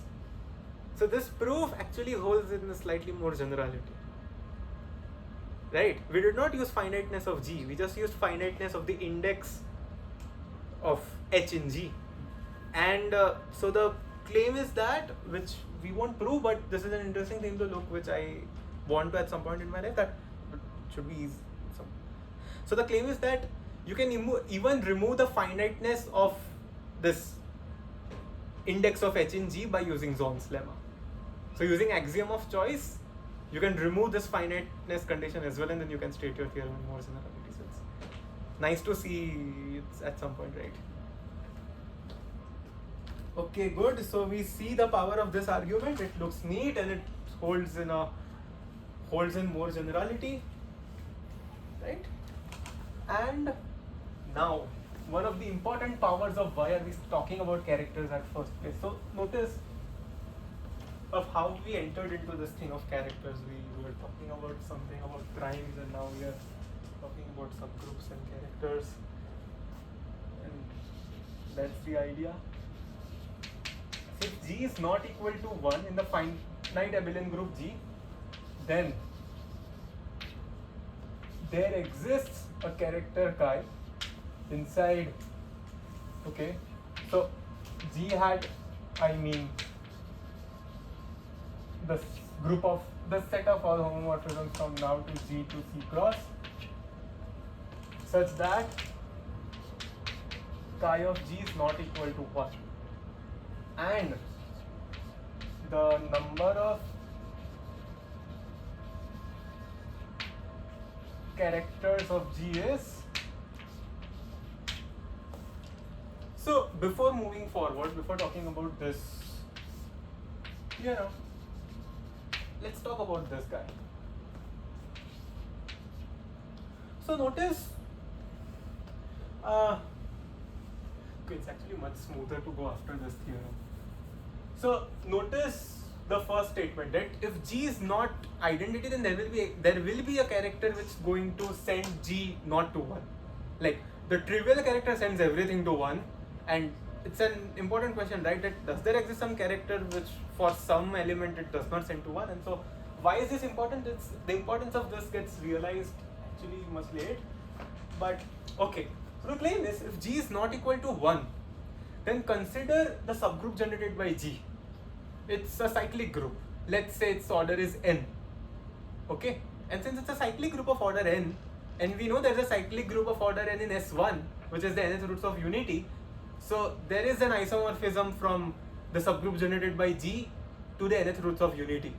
Consider this isomorphism. So obviously this isomorphism cannot send G to 1, right? Because it's an isomorphism, it should be 1, 1 on 2, subgroup generated by G where G is not identity. The identity will map to 1, but G will be mapped to some generator inside the nth roots of unity, right? Now, so you've got an isomorphism.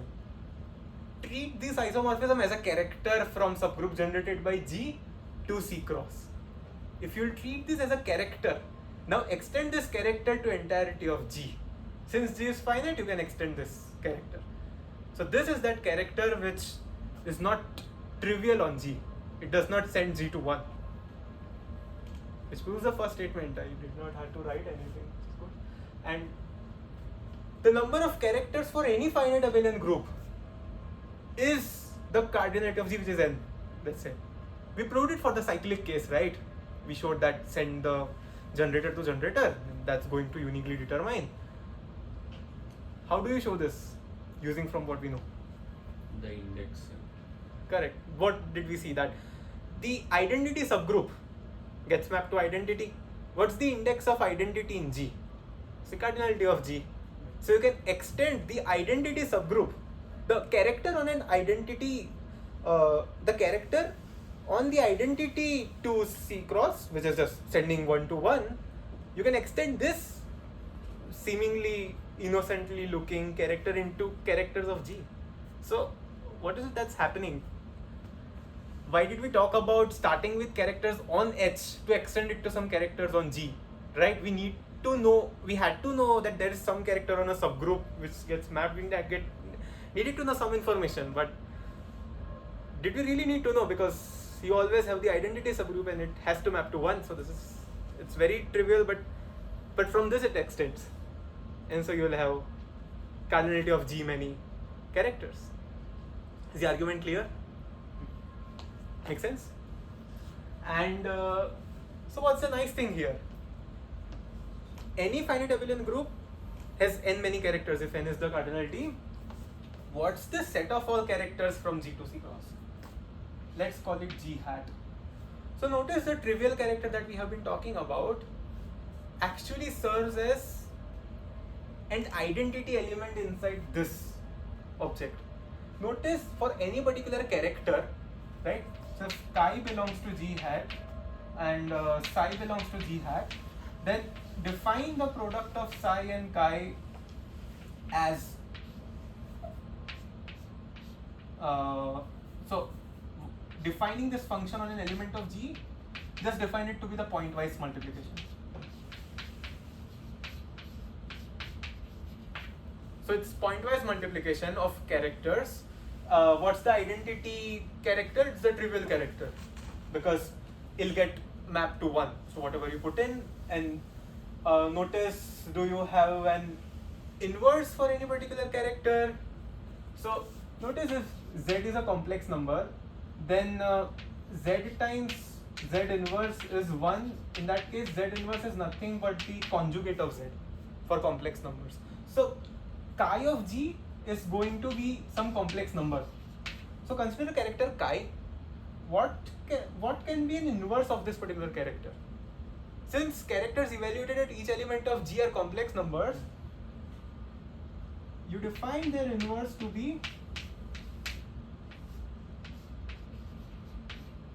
this is defined as this, the conjugate of the element that it's mapping to, and this in itself is a character, right? What's the character? That it maps to the conjugate of whatever. Well defined.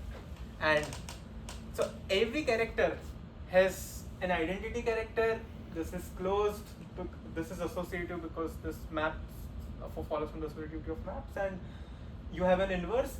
So g hat forms a group, and cardinality of g hat is the same as cardinality of g from the previous argument.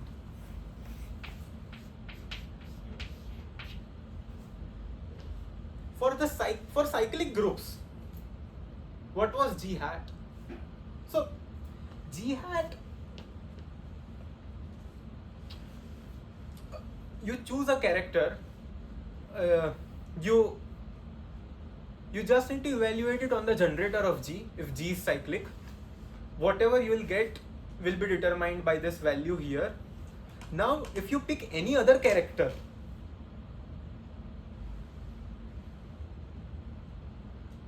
and if you act it on the generator, it should give you some nth root of unity, because in the end every character is an nth root of unity. Let me write it down. So if g is cyclic, right, and so chi of g, define it to be some generator here, the generator in the nth roots of unity, right, belongs to mu of n that we had defined, the nth root of unity, it's the generator of it. So if you consider any particular character phi, and the value of phi at the generator of g, so let's say g is the generator of g, and then this determines the value of character on every other elements. If you pick any other character, then this must be some other nth root of unity. So let's say if this were e to the 2 pi I over n, then this were to be e to the 2 pi I j over n, right? Because it should be some nth root of unity and it will be among these, and so this is chi of g raised to the j. So any other character you might consider for a cyclic group, it will also be generated by the character that defined, that sent the generator of the original group to the generator in the nth roots of unity. So g hat is also cyclic. So what does this say? Cardinality of g and g hat are same. G is cyclic, g hat is cyclic. They must be isomorphic. Now the question is, if g is not cyclic, but it's a finite abelian group that we are considering, what about g and g hat? Well, we showed that cardinality of g and g hat are same for any abelian group. So will there be an isomorphism in case g is not cyclic but is abelian? The spoiler is yes.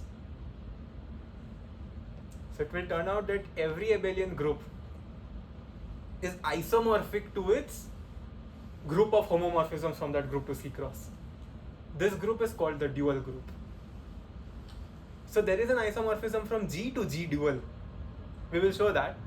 It follows, so as you all might think, why will it follow? Because any finite abelian group can be written as a direct product of cyclic groups. So from there, this will follow. And so there we'll show that there will be an isomorphism from G to G hat. Now there's something very interesting that's going to happen. So G is isomorphic to G hat. Now G hat in itself is a group, right? So consider homomorphisms from G hat to C cross. On the same page, we are from G to C cross, homomorphism from G to C cross, set of all homomorphisms forms a group. Consider this group and consider homomorphisms from this to C cross. So you'll get G double hat. And since G hat is a abelian group, we will show that G hat and G double hat also will have the same cardinality, and we will show that even they are isomorphic. So G and G double hat are also isomorphic. So go how many number of hats that you want to make, they all will be isomorphic. But there is a certain subtlety that's going on which prevails everywhere. The isomorphism from G to G hat, recall in the cyclic case that we just now showed, this isomorphism between G to G hat is not natural. So it's not a natural isomorphism. What do we mean by a natural isomorphism? Isomorphism is a map. So this map was dependent on the choice of my generator of G and to the generator that I had assigned it to the nth roots of unity. So it's not a natural isomorphism. Like, okay, I cooked the isomorphism up by choosing a generator, sending it to the generator of the nth roots of unity, and I just did it. But the claim is isomorphism between G and G double hat will be natural. It won't depend on anything about your group.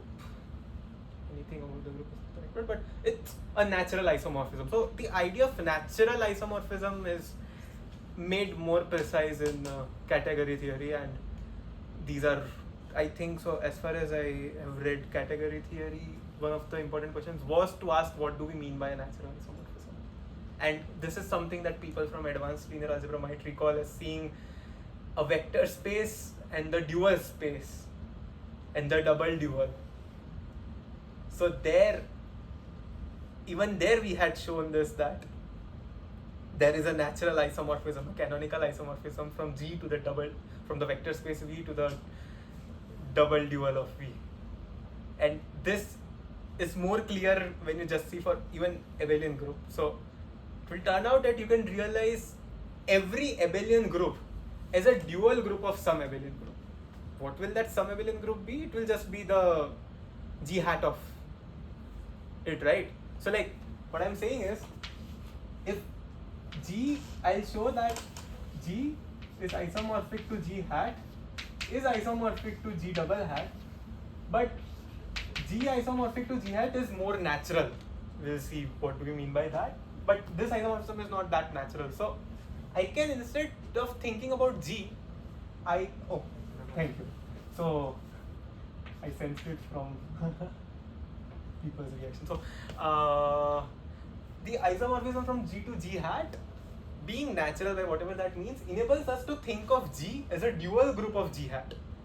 And that leads us to many nice things. And let's first prove this, and then maybe we'll stop, and then I'll point as to why is this insight used in Dirichlet's theorem.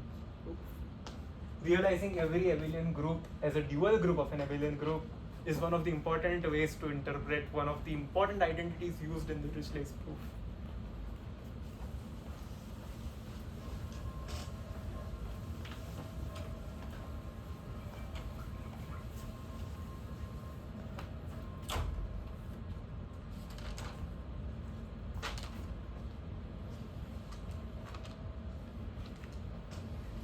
So by the way, there is this one small theorem which is not necessary for now. Let's go to the thing that we have been talking about. Yeah. So recall, if A and B are finite abelian groups, then the direct product of A and B, if A and B are finite abelian groups, then there exists an isomorphism from the dual group of the direct product of A and B to the direct product of the dual groups of A and B. So how do you do this? You start with a character chi on A cross B, okay? And notice that since A and B sit inside the direct product, you can think about any character which is on A cross B as a character on A times a character of B. That will be the inside. So identify A cross this and as A and B inside A cross B, and let, if chi is a character on A cross B, then since these sit inside this, restrict chi to a character on A, restrict chi to a character of B, and so you have the restriction of chi on A. You call it as chi of A1, restriction of chi on B, on an element B, you call it is just chi on B, right? Then chi of AB can be written as, since A and B are tuples inside A cross B, this will be identified as this, and since this is a character, it's a homomorphism, and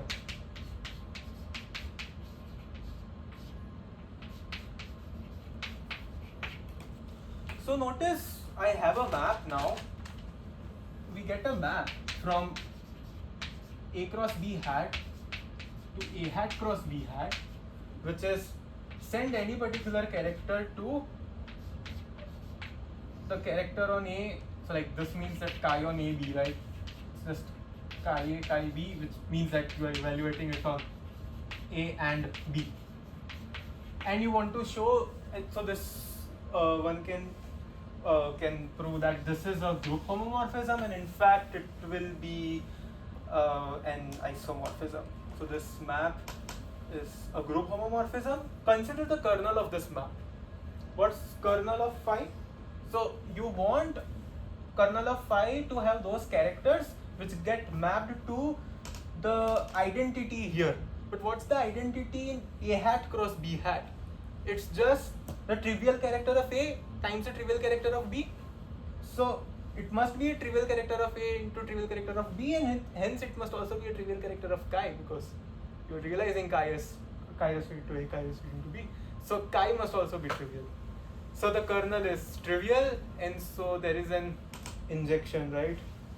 And so there's an injection, and since it is an injection, this suffices to say that this is an isomorphism, because notice what is the cardinality of this guy. This guy, it's just the cardinality of A cross B, because this is a finite abelian group, has the same cardinality of its dual group, has the same cardinality of A times cardinality of B, whereas what you have here is again do the same thing. This will be cardinality of A times cardinality of dual group of A times cardinality of dual group of B, and this would just be this. So since the cardinality of these two groups are the same, and we are talking about finite subgroups of finite abelian group, so this is an injection, and since the cardinalities are same, it's also bisection. And so group homomorphism, how will you prove it? Take any other CD, so take any other character and then do the usual things. Check that it's a group homomorphism using the take any other some phi, and then write it as phi A, phi B, and then apply it. So this is an injection, and this is in fact a isomorphism. Now, how do we extend? So this is for any direct product of two finite subgroups of G. You can extend it to any finite number of the product, right? You can extend this to, let's just talk about it, and let's finish it by seeing how does this relate to the Dirichlet's theorem. Okay, so what you can do now is H1 cross HR, the hat of this, I'm writing it here, is isomorphic to H1 hat cross HR. So here we did for R being 2, you can easily extend it for any finite number, and since these are H1 to HR are cyclic groups, and for cyclic groups we showed that H1 hat is isomorphic to H1. So this is isomorphic to the direct product of H1 up till HR. So H1 up till HR's dual group is isomorphic to H1 direct product till HR. Hence, since any finite abelian group can be represented as a direct product of cyclic groups, you show that this statement is true for any finite abelian group. And now, showing a natural isomorphism from G to G double. What do we mean by natural is going to come up here. So you had G to C cross, you had a character chi, and you want to look at the characters of G hat to C cross, right?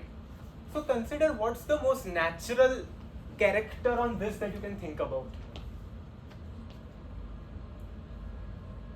Any guesses?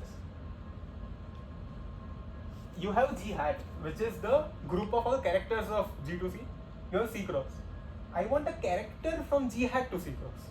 So take any element of the group G. Yeah.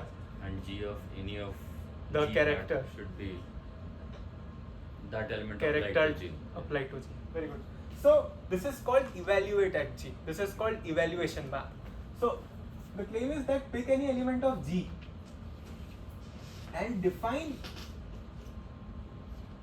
G of chi as being mapped to, so what is this? This is, the map is phi. So phi of this quantity, let's just write it, I assign it to be the character evaluated at G. Notice the important point here is that now here G is fixed and now your characters are varying.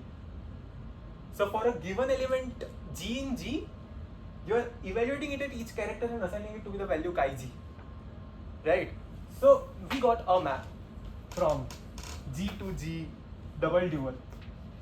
Take G and call it evaluate at G. So it's fine, we can actually just write it by G, because in the end we want to realize every abelian group as the W. So let's just call it. Okay. Now notice that this is a group homomorphism by the. Why will this be a group homomorphism? Would follow just from the standard. You would so this map will be phi of G is EO at G, right? And to check that it's a homomorphism, you would want to do this. So you would want to do evaluate at GH. And now what is this? This is a map from G dual to C cross, which is going to send G hat applied on each character applied to GH. And now since this is a homomorphism, so this will split as GH times G hat, GH, and now this is eval at G eval at H, and so this would be a group homomorphism. Now since the cardinality of G and G double dual is the same as we showed, only what suffices to show is that this homomorphism is an injection, right? So why is this an injection? What is it that we will do? Pick an element in the kernel. So if G belongs to kernel of phi, then it means that it should map to the identity evaluation, right?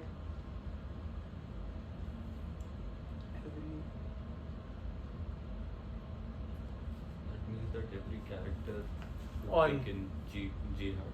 Yeah, should map to 1. So since if it were anything other than 1, there exists a character such that it does Nice. not map to 1. because of that theorem that we saw, right? Yeah. Which is equal to 1. that for any That is the element which is definition of identity mode. huh? That is the definition of identity mode. Right? Yeah, but like the theorem that we saw, that for any element which is not an identity, there exists a character which sends G not to identity. I think that is what we are using, no? Yeah. That is what we are using. So that is an important, that is the property that we are using, that there will be, that is what I write here, theorem 3.5, which was exactly that there will be a character which maps G to something non-identity. So when I say this is in curve phi, I want this to get mapped to the identity character on G hat. What's the identity character of G hat? Any character should get mapped to 1. So then that would mean that G should be 1. Nice. So it should mean that G cannot be anything which is, so G has to be 1. Because any other, if G were not 1, then there would exist a character which would map G to not identity, and then it won't be identity here. That is the complete argument. So notice, showing this map, this phi as a group isomorphism, did I use anything about G other than I just picked an element of G? I just considered the evaluation map at G.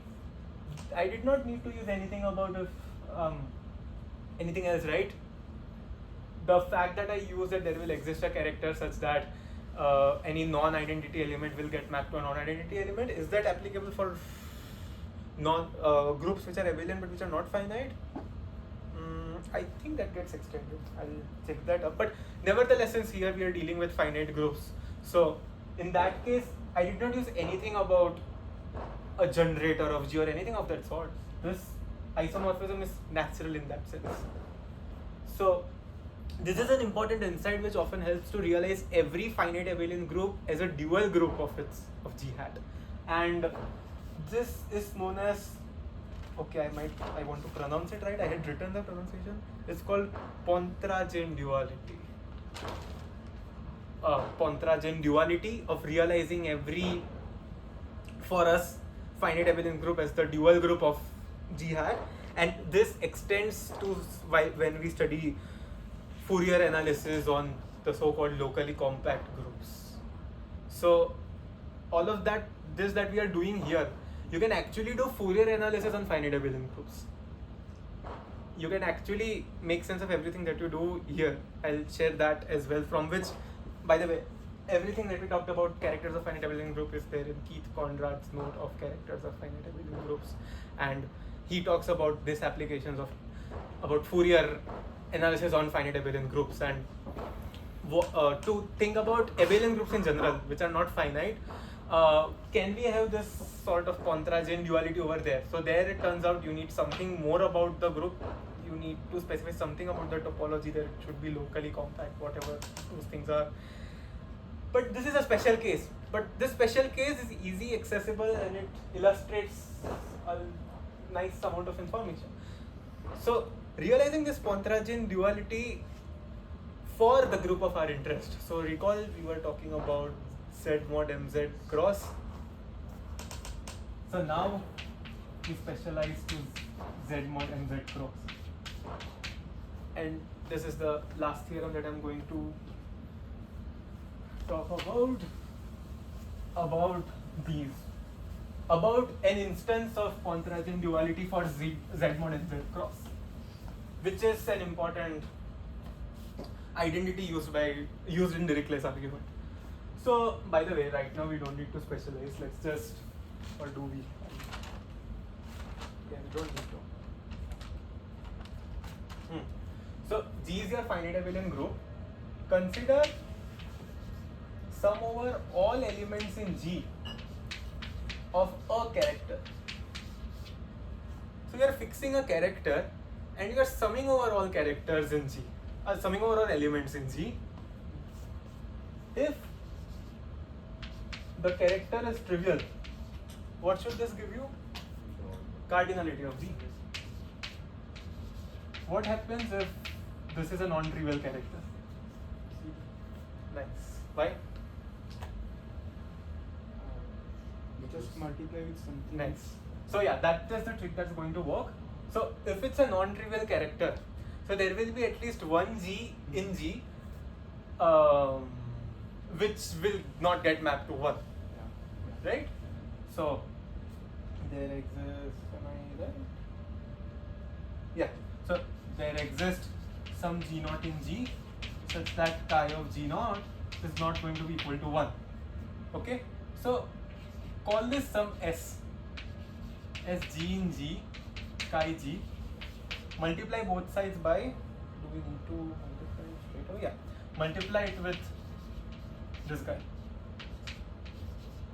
So G in G, what's going to happen here? Chi of G naught times G, right? Chi of G naught, you will multiply here, it's a homomorphism, so you can do this. And now recall usually it's one of the first few pages when we start group theory, that if you have an element G, right? So G gets mapped to some G naught G for some G naught in G. This is a bijection. Just straight away argument that it's 1 1 and on 2. You will see that G naught G equal to G naught H, so G equal to H, just multiply with the inverse of G naught, and it's on 2. G naught inverse G gets mapped to G. So this very small of an identity, which you see in the start of our group theory courses, has somehow profound. So this has uses in a lot of other number theoretic contexts. A lot. So what we are doing here is summing up the characters. This is called summing up the characters, and this idea slightly goes beyond to this setup, and there this identity somehow plays a good role and helps you simplify things. We can talk about it at some point. So notice I can just change my index, that it's going to be so run over all G naught H, run over all G naught H, right? Sorry, G naught G in G, G naught G. So this is just running over all H in G, chi of H, which is S. So S, why did I forget an S here? Right? S times chi naught G equal to this times G. So you get S times S into chi G naught minus 1 equal to 0. Since chi G naught is not equal to 1, from the choice of your this element, S has to be 0. Right? So this one implication of this straight away goes into Dirichlet's theorem. This is the reason character theory is required, or character theory comes into studying while studying the proof of Dirichlet's theorem. And I'll write a second identity, which is vary over all characters of G hat. For now I'll write it this way. It's a spoiler.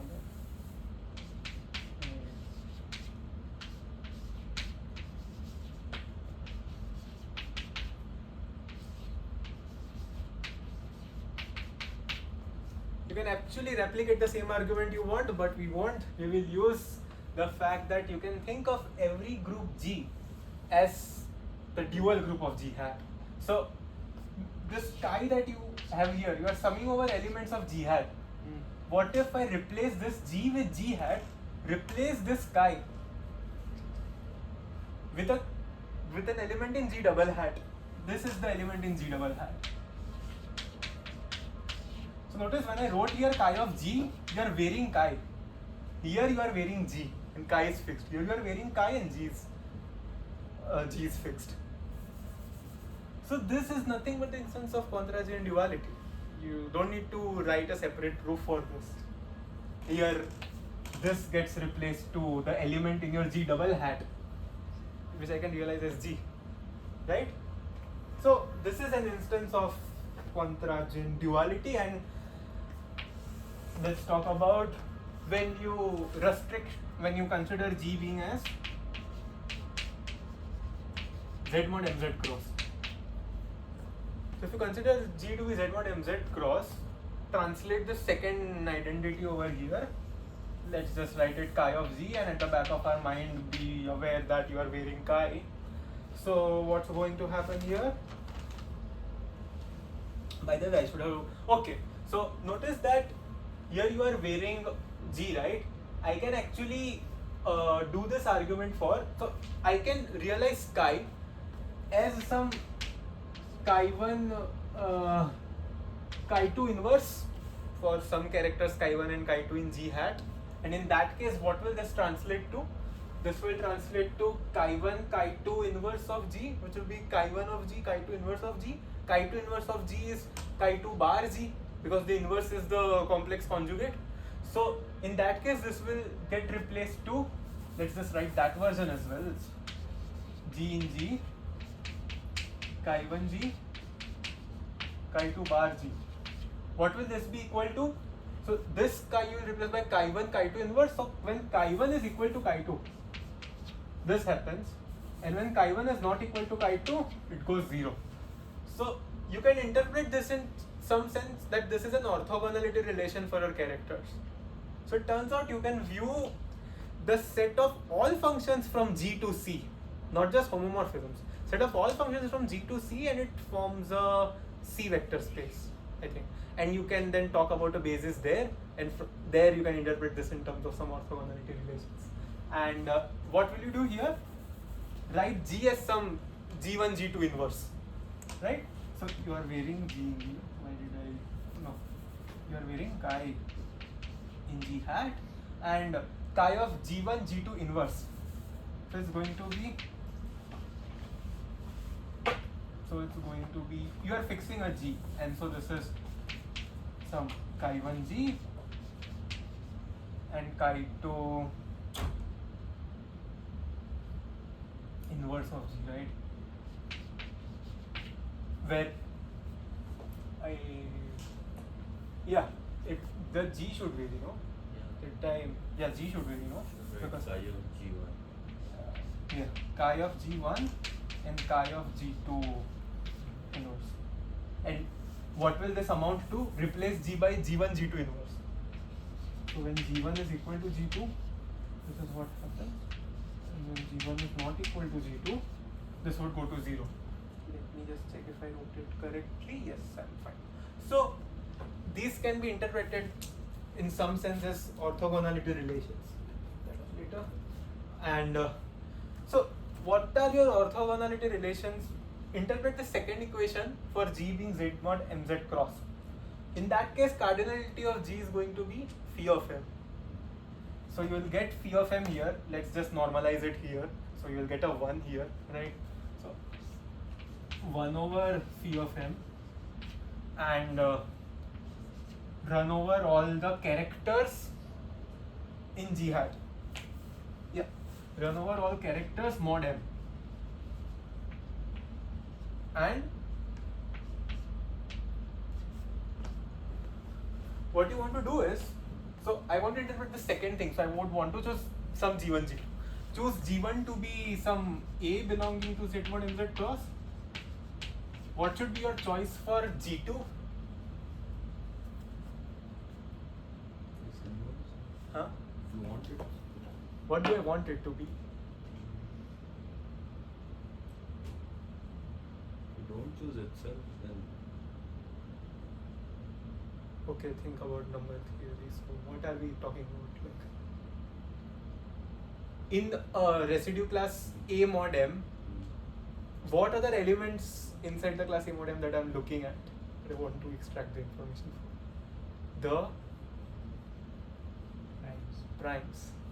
So choose a prime which does not divide m. If P does not divide m, it naturally has to lie in Z mod mz cross, right?